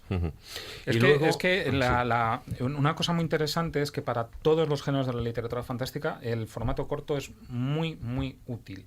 Porque hay una noción que yo aborrezco, que es la de que la ciencia ficción es una literatura de ideas, ¿vale? Pero sí que es verdad que la característica de estos géneros que son una literatura con alguna idea que es lo que las desvía de lo demás. Y a veces la idea da lo que da. Esta inflación Claro, de es que luego de entras en páginas, descripciones, claro, en esta inflación de descripciones. páginas que vivimos ahora con las sagas de fantasía interminables y demás, algunas justificadamente, otras no, tal, realmente no sabéis el tesoro que hay en las revistas de género de los años 20, 30, 40, 50, 60. Está volviendo otra vez el pulp. Nueva Dimensión. Nueva Dimensión, evidentemente. Por ejemplo, de la cual soy feliz propietario de una colección completa. Tengo a mí me faltan algunos números. Esas cosas que uno tiene que presumir alguna vez, de vez en cuando. Ya lo has dicho en antena. Sí, ya lo he dicho en antena. Bueno, y estamos hablando de Edgar Allan Poe y uno de los detalles que ha dicho, como ha dicho Carlos, es como creador de esa parte policíaca, detectivesca, y hay otros, por ejemplo, hablando de uno de los componentes de ese círculo de la Puerta Dorada o del Dorado Amanecer allá en el siglo XIX, era Arthur Conan Doyle y luego también Henry Rider Haggard. También eran creadores, también escribieron. Con matices. Bueno, Conan Doyle es un tío muy divertido. Es decir, yo ¿queréis creer que estoy leyendo un libro de Conan Doyle ahora mismo, La Compañía Blanca? Me lo estoy pasando muy bien. Es un libro totalmente demencial, pero bueno, es una edad media ficticia que se crea, que tiene su gracia, es decir, pero no, a ver, Conan Doyle tiene un problema, y es que hay dos Conan Doyle.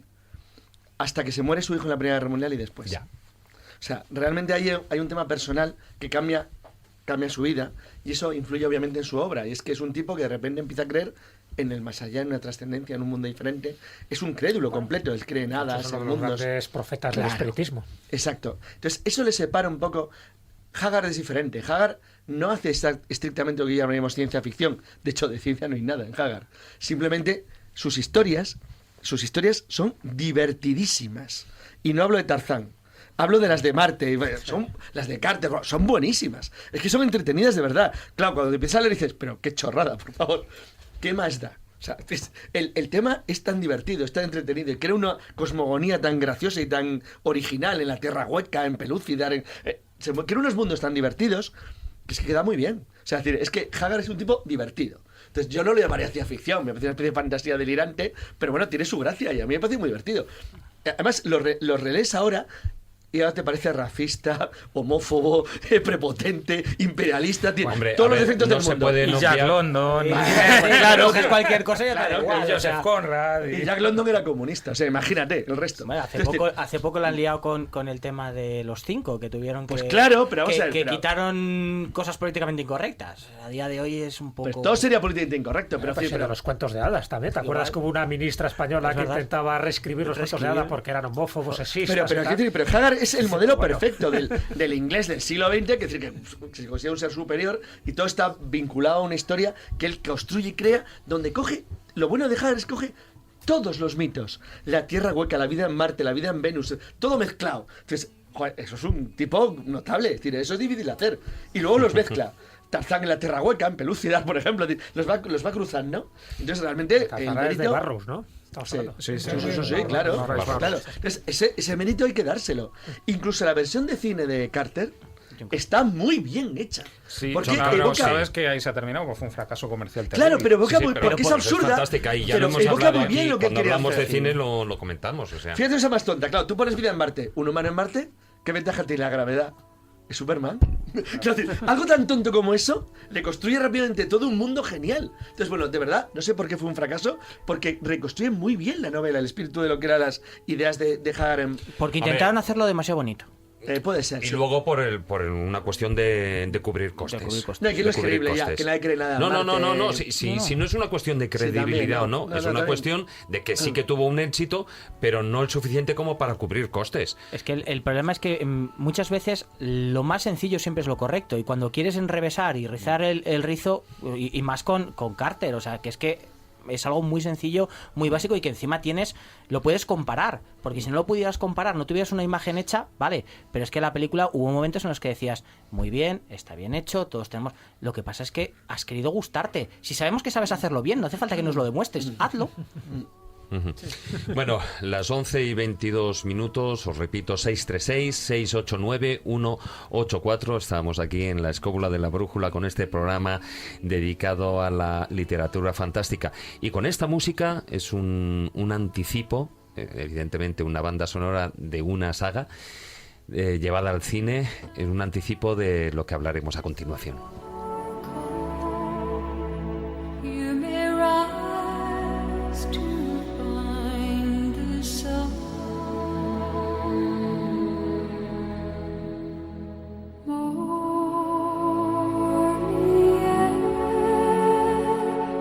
To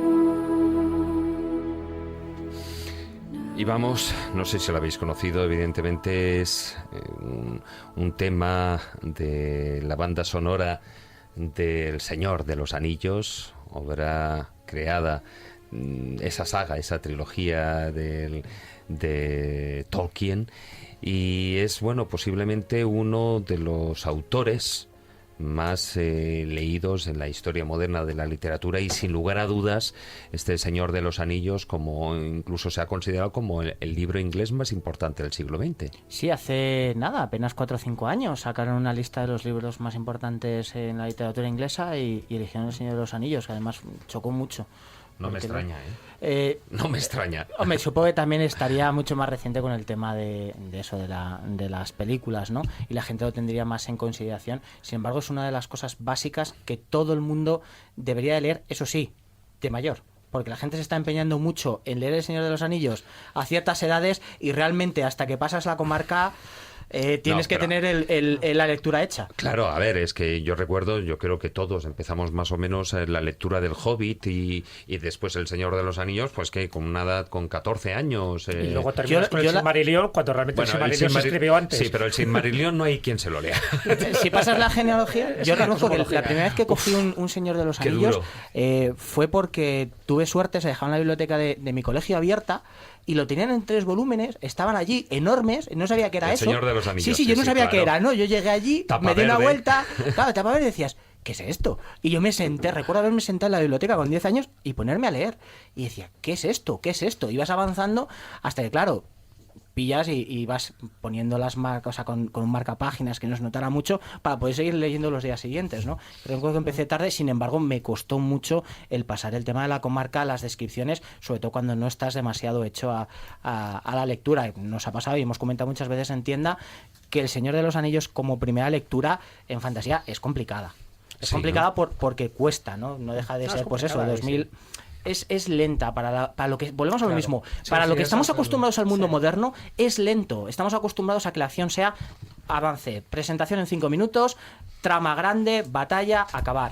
La gente lee 400 que no hay acción páginas, y no hay sexo, que es una caca. No, sí que hay acción, lo que no hay es sexo. Lo que no hay es sexo, pero pasan muchas cosas. No, hay escenas de masas. Pero pero existen. Pero aún así, dentro de lo que es, por ejemplo, El Señor de los Anillos o en la obra de Tolkien, o sea, se producen todos esos tópicos que yo al principio estaba deslavazando, ¿no? O sea, hay fenómenos mágicos, hay tierras desconocidas, viajes, guerras épicas, etcétera, etcétera. De las 1000 caras se da todas las características ahí, ¿has visto? El hobbit que vivía en la comarca tan tranquilamente, bien, por una serie de circunstancias tiene que salir en busca de una misión, de una aventura, y a partir de ahí se dan todas las etapas que se dan en los cuentos. O sea, pero son y que también se convierte a la vez en un viaje iniciático, porque se conoce a sí mismo, etcétera, vuelve Frodo, no me digas que eso no es un viaje iniciático. Pero se dan 2 características en la obra de Tolkien. Fijaros, para mí Tolkien se parece mucho a Lovecraft. ¿En qué se parece? Los 2 eran tíos aburridísimos. Y sin embargo, fomentaron la imaginación. Sí. Es decir, eran personas que en su vida particular, en su vida privada, o sea, el Tolkien cogió un poco la enfermedad de las trincheras en la Primera Guerra Mundial. Y eso iba a decir, comparado con Lovecraft, Tolkien era, un aventurero acojonante. Parecía Magallanes, profesor de filología de Oxford. Es que Lovecraft no salía de su torre, ¿no? Era una normal, pero literal. Complejada, ¿no? Pues por sus padres, su padre por ahí. Un orejota flacucho que le dan colleja en el cole. La vida de Lovecraft. A ver, Carlos, que estás desatado. 5 minutos fuera. Es que los anglosajones es que me cabrean. Por otra parte... No me había dado cuenta. Unos pringados, todos los escritores anglosajones. Pero por otra parte... Jesús, lo echamos, ¿no? Lo echamos. Normal. Hoy ha venido, que es su tema, Le hemos tocado su tema. Claro, habría que decir, ¿y cuál no es su tema? No, claro. En serio, es que no hay ni uno normal. Me da igual que cojas. A ver. Y otra característica de Tolkien, y fue injusto un poco la sociedad de su época con él, es que no le dieron el premio Nobel de Literatura. Pero por pesado. Claro. Carlos, fuera. 5 minutos. No fue por cansino. Plasta, por favor. Sino porque consideraban que su literatura era infantil. Sin embargo, lo que estamos diciendo, no es que infantil. Lo era. Cuesta. No, lo era. De todas maneras, Tolkien también tuvo un problema, que es que El Señor de los Anillos es un fenómeno, o sea, cuando se publica pasa bastante inadvertido, o sea, ni siquiera es un gran éxito. Pero eso no es culpa de Tolkien, es culpa de la época. De hecho, hace muy poco, traduciendo un texto de Arthur C. Clarke, contaba que escribiendo esa novela lo contaba contemporáneamente, había, como se había publicado, le había escrito una carta a C.S. Lewis, C.S. Lewis, para discutir el de las Crónicas de Narnia, que había escrito una trilogía de ciencia ficción, la trilogía de Ransom, muy antiprogreso, muy tal. Entonces, después de contar toda la ilusión que le había hecho al joven Clark de tal, dice, también acudió a la reunión el profesor Tolkien. Como un señor que fue allí, ya había publicado El Señor de los Anillos. Defendiendo ya a Tolkien, que me parece un peñazo de tío. Fíjate lo raro de la historia. Tolkien tiene mala suerte en la época que publica. Elige mal el tiempo. Es decir, no es culpa de él. O sea, es que escribe en una época que el mundo era un horror espantoso. Entonces, que un tío te hable de elfos enanos y de bichos no sé cuánto, y dice, pero este tío, ¿qué dice? O sea, le tocó una mala época. Por eso luego tiene éxito después, cuando el mundo se convierte en algo más normal. Entonces, Tolkien tiene suerte de tener éxito en un mundo donde la vida es más feliz. En la vida que le toca. También piensa una cosa. Tolkien está escribiendo en un contexto en el cual no existe. O sea, está escribiendo en un género que no existe. Claro, eso sí. El mérito de Tolkien es que crea, igual que le pasa al creador de Conan, que hemos hablado antes de él, crea mundos nuevos. Por cierto, también lo crea Lovecraft a su estilo.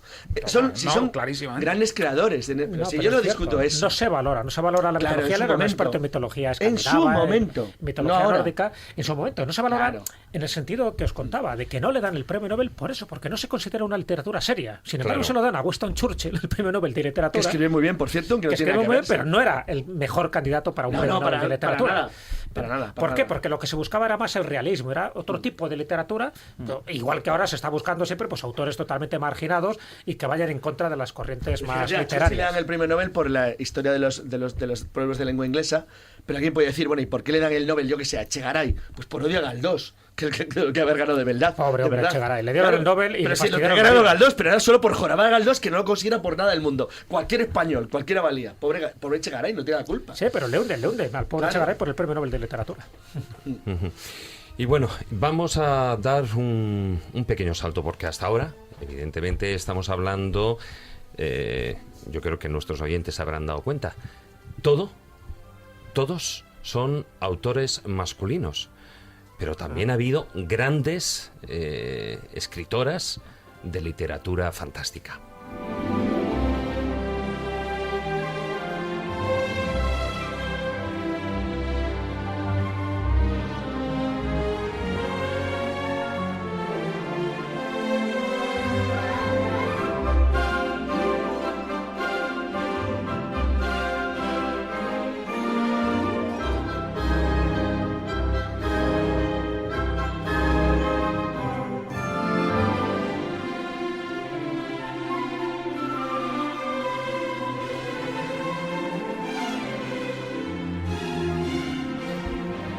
Y hablando de firmas femeninas, ha habido, bueno, muchas grandes. O sea, a mí particularmente yo soy más de Ursula K. Le Guin o de Lewis Cooper, pero bueno, también está, como estamos escuchando Harry Potter, pues Joanne Rowling, ¿no?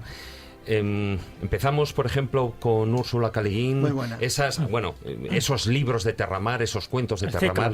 El ciclo de Terramar es fantástico. Hombre, para mí hay tres grandes señoras, ¿no?, de la literatura fantástica o de ciencia ficción. Dos las has citado, Ursula K. Le Guin, por supuesto, todo ese ciclo de Terramar, que me parece ese mundo, ¿no?, totalmente fantástico, cubierto de agua y donde ocurre pues multitud de historia, ¿no? Y fíjate que estamos hablando de una serie que empieza en 1968.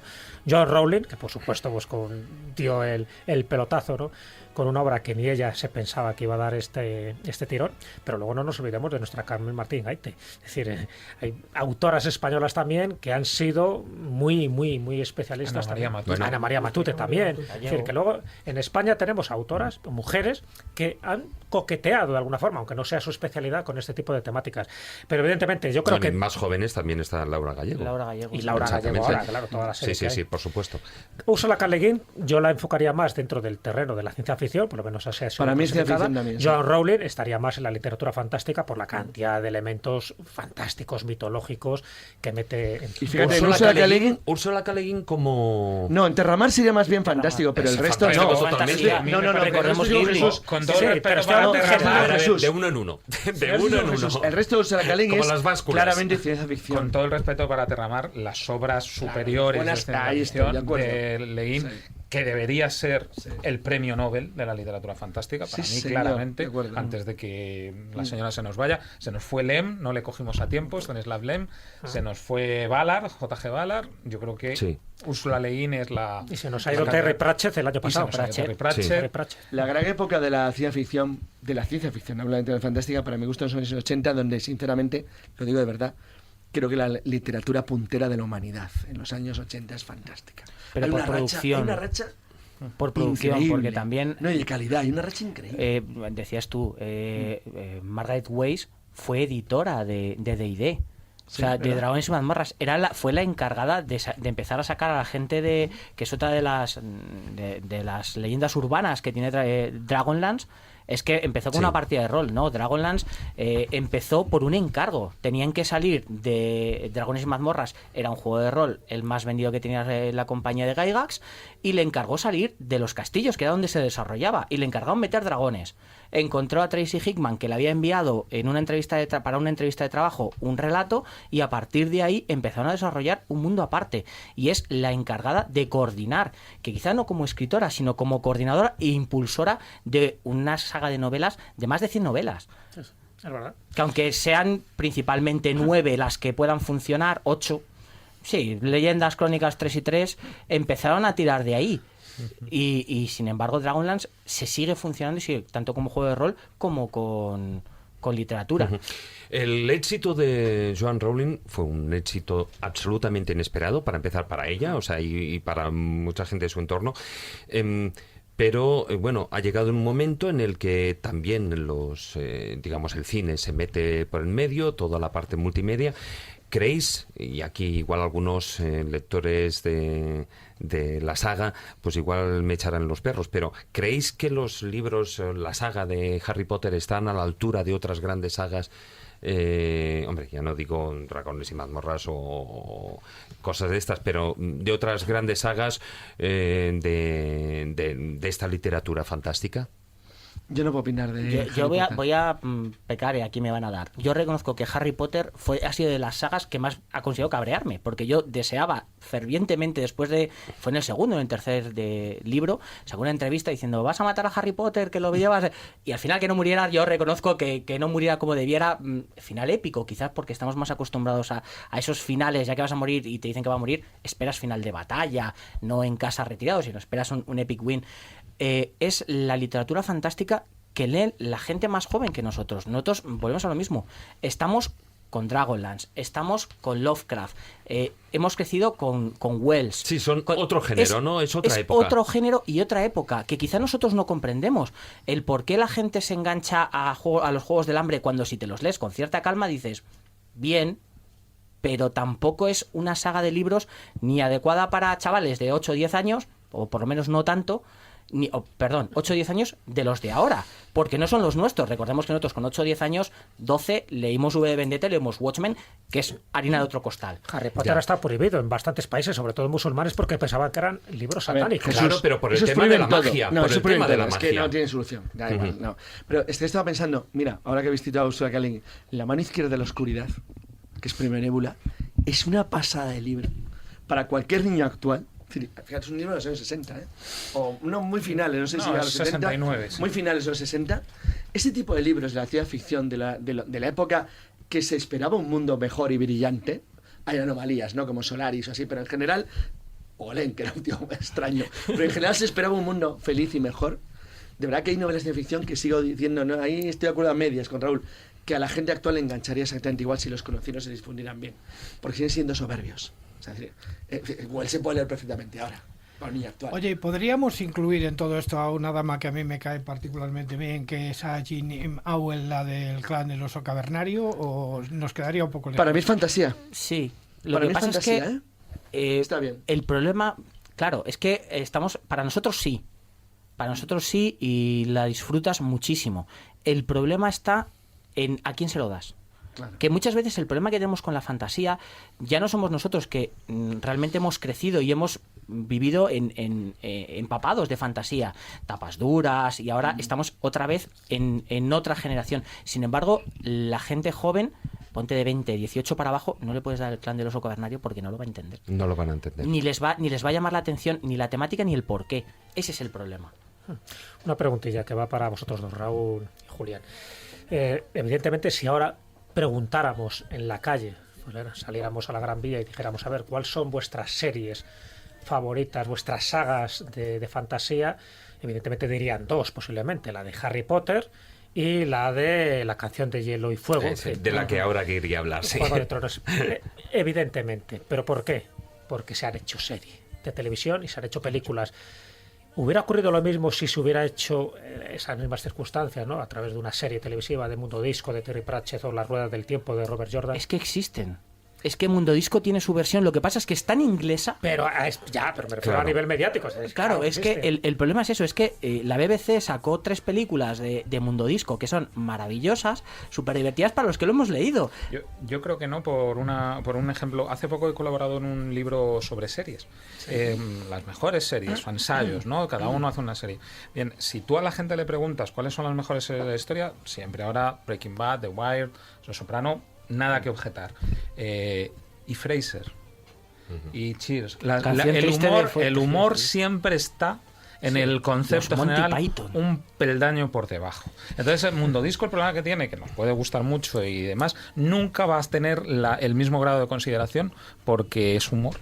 Y es así. Hay otras series de fantasía y demás que tarde o temprano van a tener una relevancia parecida.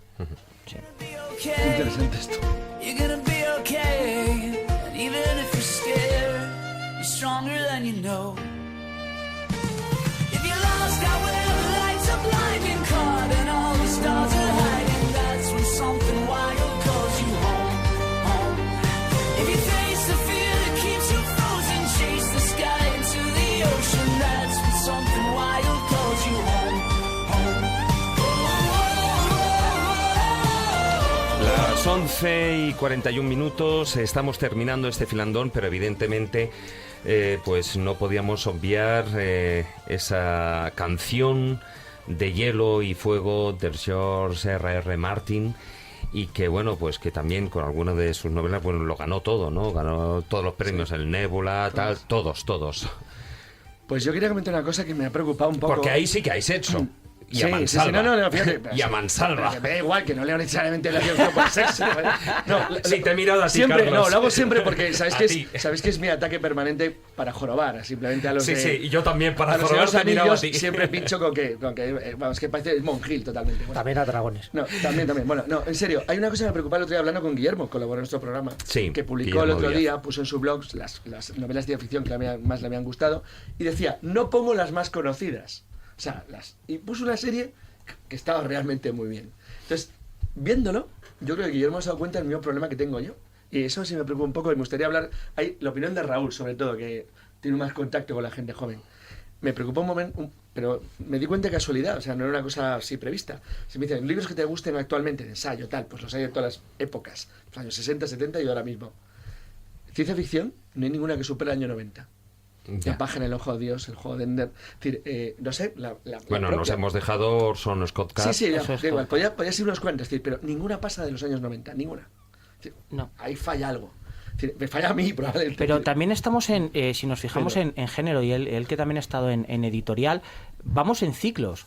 O sea, vamos en ciclos de igual que pasa en terror. Estamos ahora en el género zombie. Al género zombie le quedan 2 años. Bueno, hemos pasado vampiros. Pero el género zombie tiene una rareza, y es que empieza por un libro genial, que es el libro de Guerra Mundial Z, que es tan bueno que es que te destroza cualquier continuación. Pero, es que sí, pero el problema está en que ya se ha zombificado. Es que se satura el mercado. Se satura y cambia. Pero y luego cuando satura es algo que parte de un libro genial. Pero da igual, es igual que te ocurre con Anne Rice igual que va a ocurrir con Juego de Tronos, porque todos están buscando Juego de Tronos. ¿Por qué? Recordemos que no viene de ahora, estamos hablando del año 1999. Sí. O sea, que es que no estamos hablando de algo el primero yo creo es anterior incluso.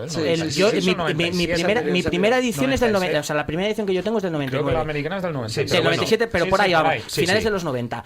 Recordemos que iban a ser 3 libros. De 3 pasamos a 5 y de 5 pasamos a 7. ¿Por qué? Porque se estira el chicle. Yo reconozco que empezó muy fuerte y es una novela que te engancha. El problema es que es desgaste, vas por desgaste. Y ahora sigues la serie y dices, vale, te quedan 2 temporadas que vas a ver y te leerás los libros porque ya te has leído otras 4.000 páginas. El problema es que tardas en leerte los 2 libros, toda la saga, vamos a tardar, ¿cuánto? ¿25 años? Nos cuesta mucho eso también. Queremos inmediatez. Entonces vamos a sagas o cosas que estén ya acabadas, los que ya tenemos cierta edad. Juego de Tronos ha sido un fenómeno, ¿por qué? Porque te ha dado algo que no tenías, siempre lo que comentábamos antes. Espada y brujería, para críos.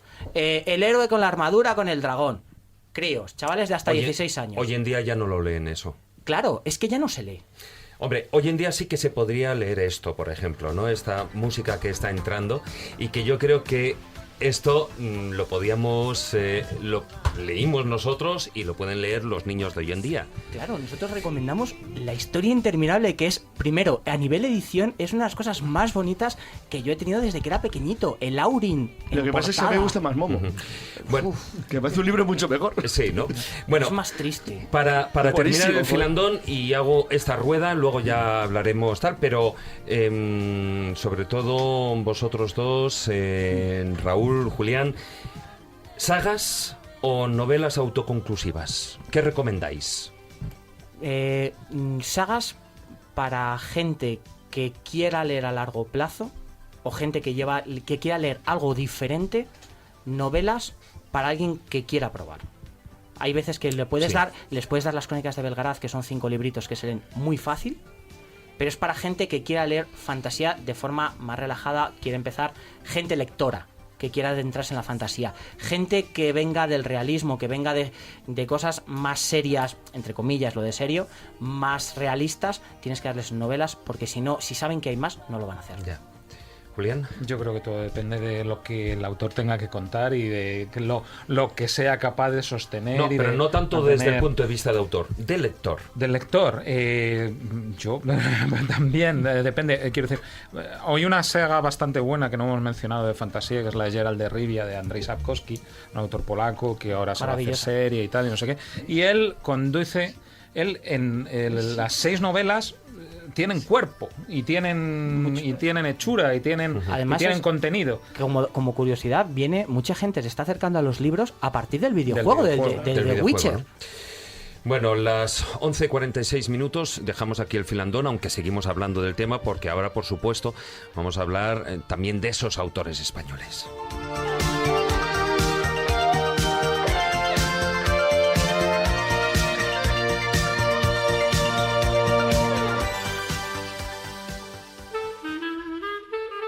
La escóbula de la brújula.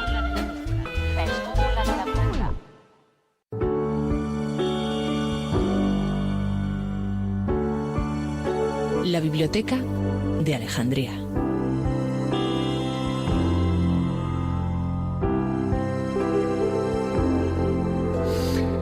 Julián Díez, tengo aquí este magnífico libro, Historia, Antología de la Ciencia Ficción Española, publicado por Letras Populares y por la editorial Cátedra, y en él hacéis un resumen de más de siglo y medio, ¿no?, de esta existencia del género, y que, digamos, esa influencia española, ¿qué podría empezar?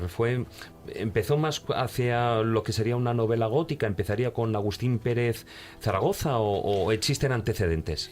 Hay antecedentes incluso en el siglo XVI, una obra es el reloj de príncipes. Hay algún antecedente de alguna obra intentando buscar esa diferencia que decíamos entre la ciencia ficción y la fantasía, buscando la verosimilitud y que el relato sea creíble. Pero ese fenómeno en España llega con Verne, que fue un autor muy leído, y a partir de Verne surgen una serie de autores, Nil María Fabra, Enrique Gaspar, el autor de la Anacronópete. La verdad es que con más valor histórico que literario, vamos a ser sinceros.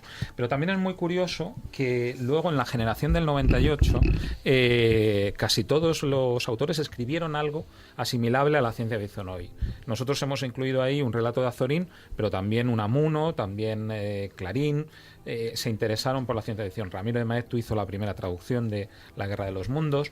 Es decir, que en esa época la ciencia ficción la novela científica, por vulgarizar el término de la época, era muy aceptada en España.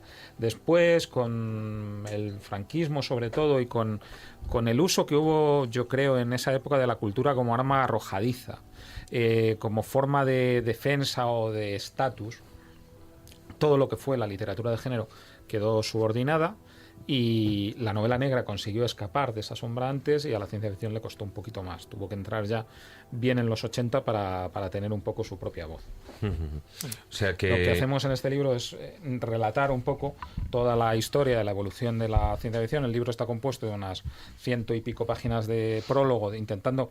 Estas secciones de cátedra buscan un público universitario y demás, que la idea es en realidad hacer un manual para una eventual asignatura de literatura de fantástica y de ciencia ficción. Pues este sería un poco el manual de ciencia ficción. Son unas 100 y pico páginas de 130 o 140 páginas de historia, de ensayo, y luego unos relatos escogidos un poco buscando siempre la variedad, tanto de época como de autores, como de temas, un poco la representatividad. Quizá no son...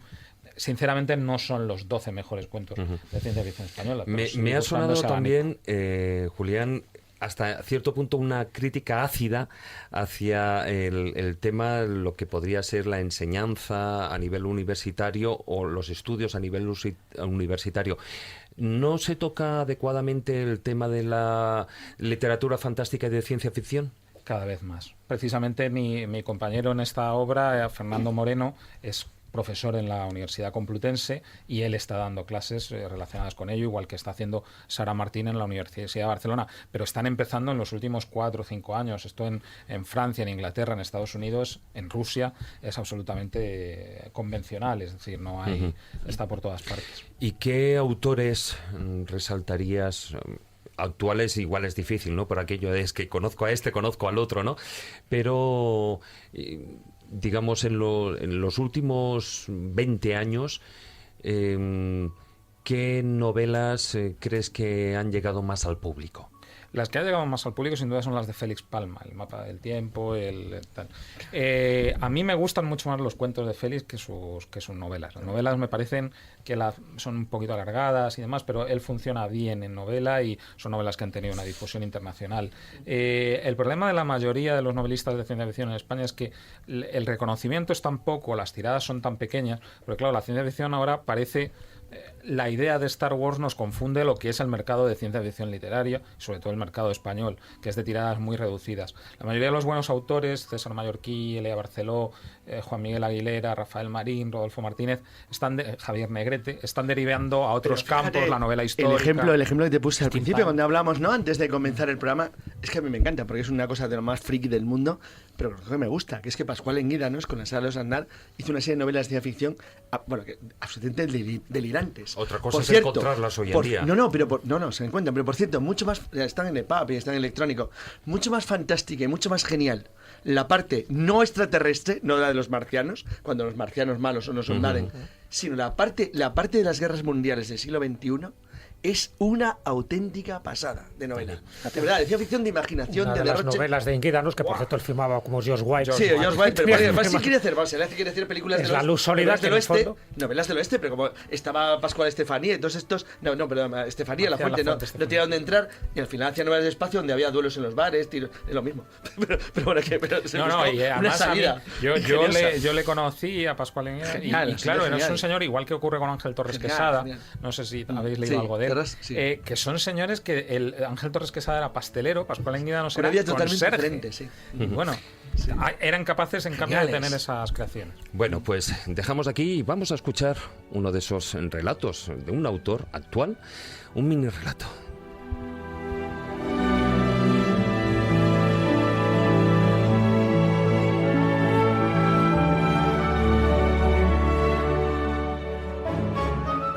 La escóbula de la brújula. Dirige Jesús Callejo. Presenta David Sentinella.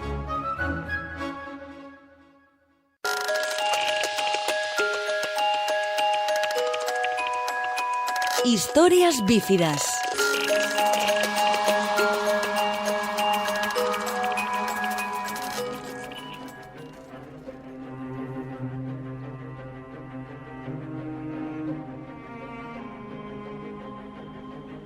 David ya había fregado y descansaba en el sofá, con un té en la mano, inmerso en una película, cuando notó un movimiento tras la ventana. Se levantó preocupado. Hacía días que vivía en el campo y aún le acechaban las supersticiones urbanitas, y buscó a través del cristal. Nada. A unos metros, el pinar que descendía hasta la playa. Al fondo, la fosforescencia del mar. Se sentó, pero antes de retomar la película, un nuevo y brusco movimiento volvió a captar su atención. Miró justo a tiempo para ver una cara desencajada e histérica que se apartaba de la ventana. Se levantó de un salto, salió corriendo de casa y vio al hombre en fuga perderse tras la primera hilera de árboles. Lo siguió sin pensárselo y lo mantuvo a la vista hasta el corazón del pinar. Allí, una vez perdido su rastro, comenzó a dudar. Era noche cerrada, no conocía la zona. El tipo aquel se habría llevado ya un buen susto. Emprendió el camino a casa despacio, procurando recuperar la calma. Al llegar se dio cuenta de que había salido sin llaves. Se acercó a la ventana para intentar abrirla y se vio a sí mismo dentro, sentado en el sofá con una taza de té en la mano. Se agachó asustado, respiró hondo unas cuantas veces y se irguió de nuevo. Esta vez su mirada se cruzó con la de su otro yo, que se levantó del sofá de un salto. Histérico, con el rostro desencajado por aquel inabarcable absurdo, echó a correr hacia el pinar, sabiendo perfectamente que sería perseguido.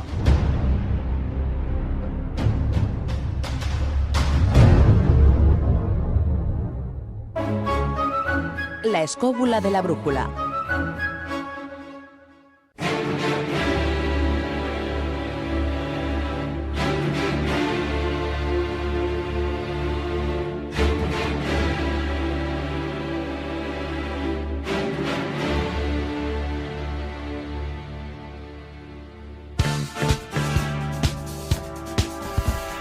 Bueno, pues hasta aquí ha durado maravilloso, por cierto, el relato de nuestro compañero, nuestro colaborador Miguel Salas, que no ha podido estar aquí, pero nos ha dejado ahí... Nos ha dejado una perlita exclusivamente para nosotros. Maravillosa, maravillosa.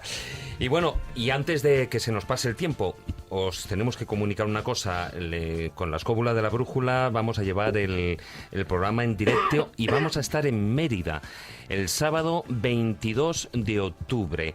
Es decir, ahí todo el equipo nos desplazaremos hasta esta augusta emérita, la monumental Mérida, que ha sido nombrada capital iberoamericana de la cultura gastronómica en 2016.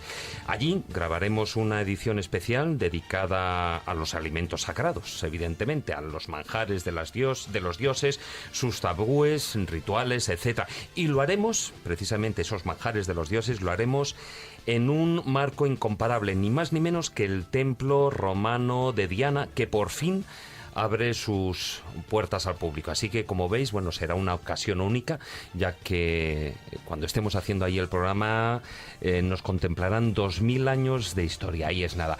Y por ello queremos haceros partícipes de este magno evento. A todos vosotros, todos los oyentes que deseéis estar ese día con nosotros. Además, tras la grabación del programa tendremos la oportunidad de disfrutar de una ruta guiada por nuestra colaboradora, la gran Israel Espino, y visitaremos algunos de los rincones más mágicos de Mérida.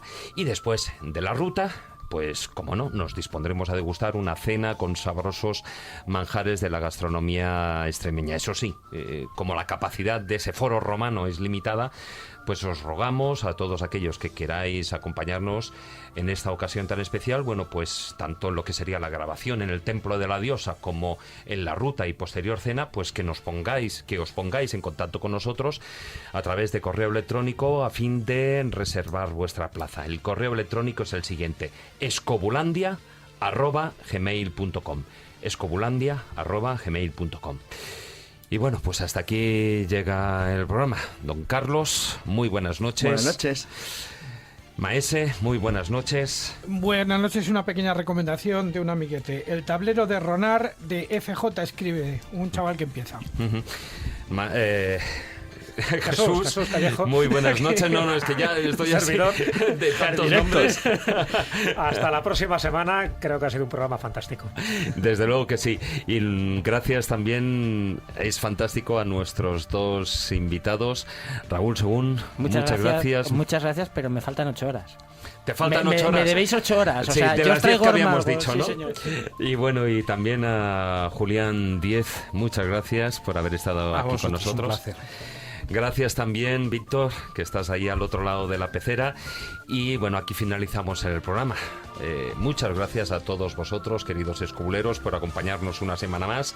Os recuerdo, como siempre, nuestra página web, laescóbula.com, y nuestra presencia en las redes sociales. En Facebook, la página oficial La Escóbula de la Brújula, y en Twitter nuestro perfil es @escobuleros. Buenas noches, amigos. Tratad de ser felices e ilustraos. Hasta la próxima semana.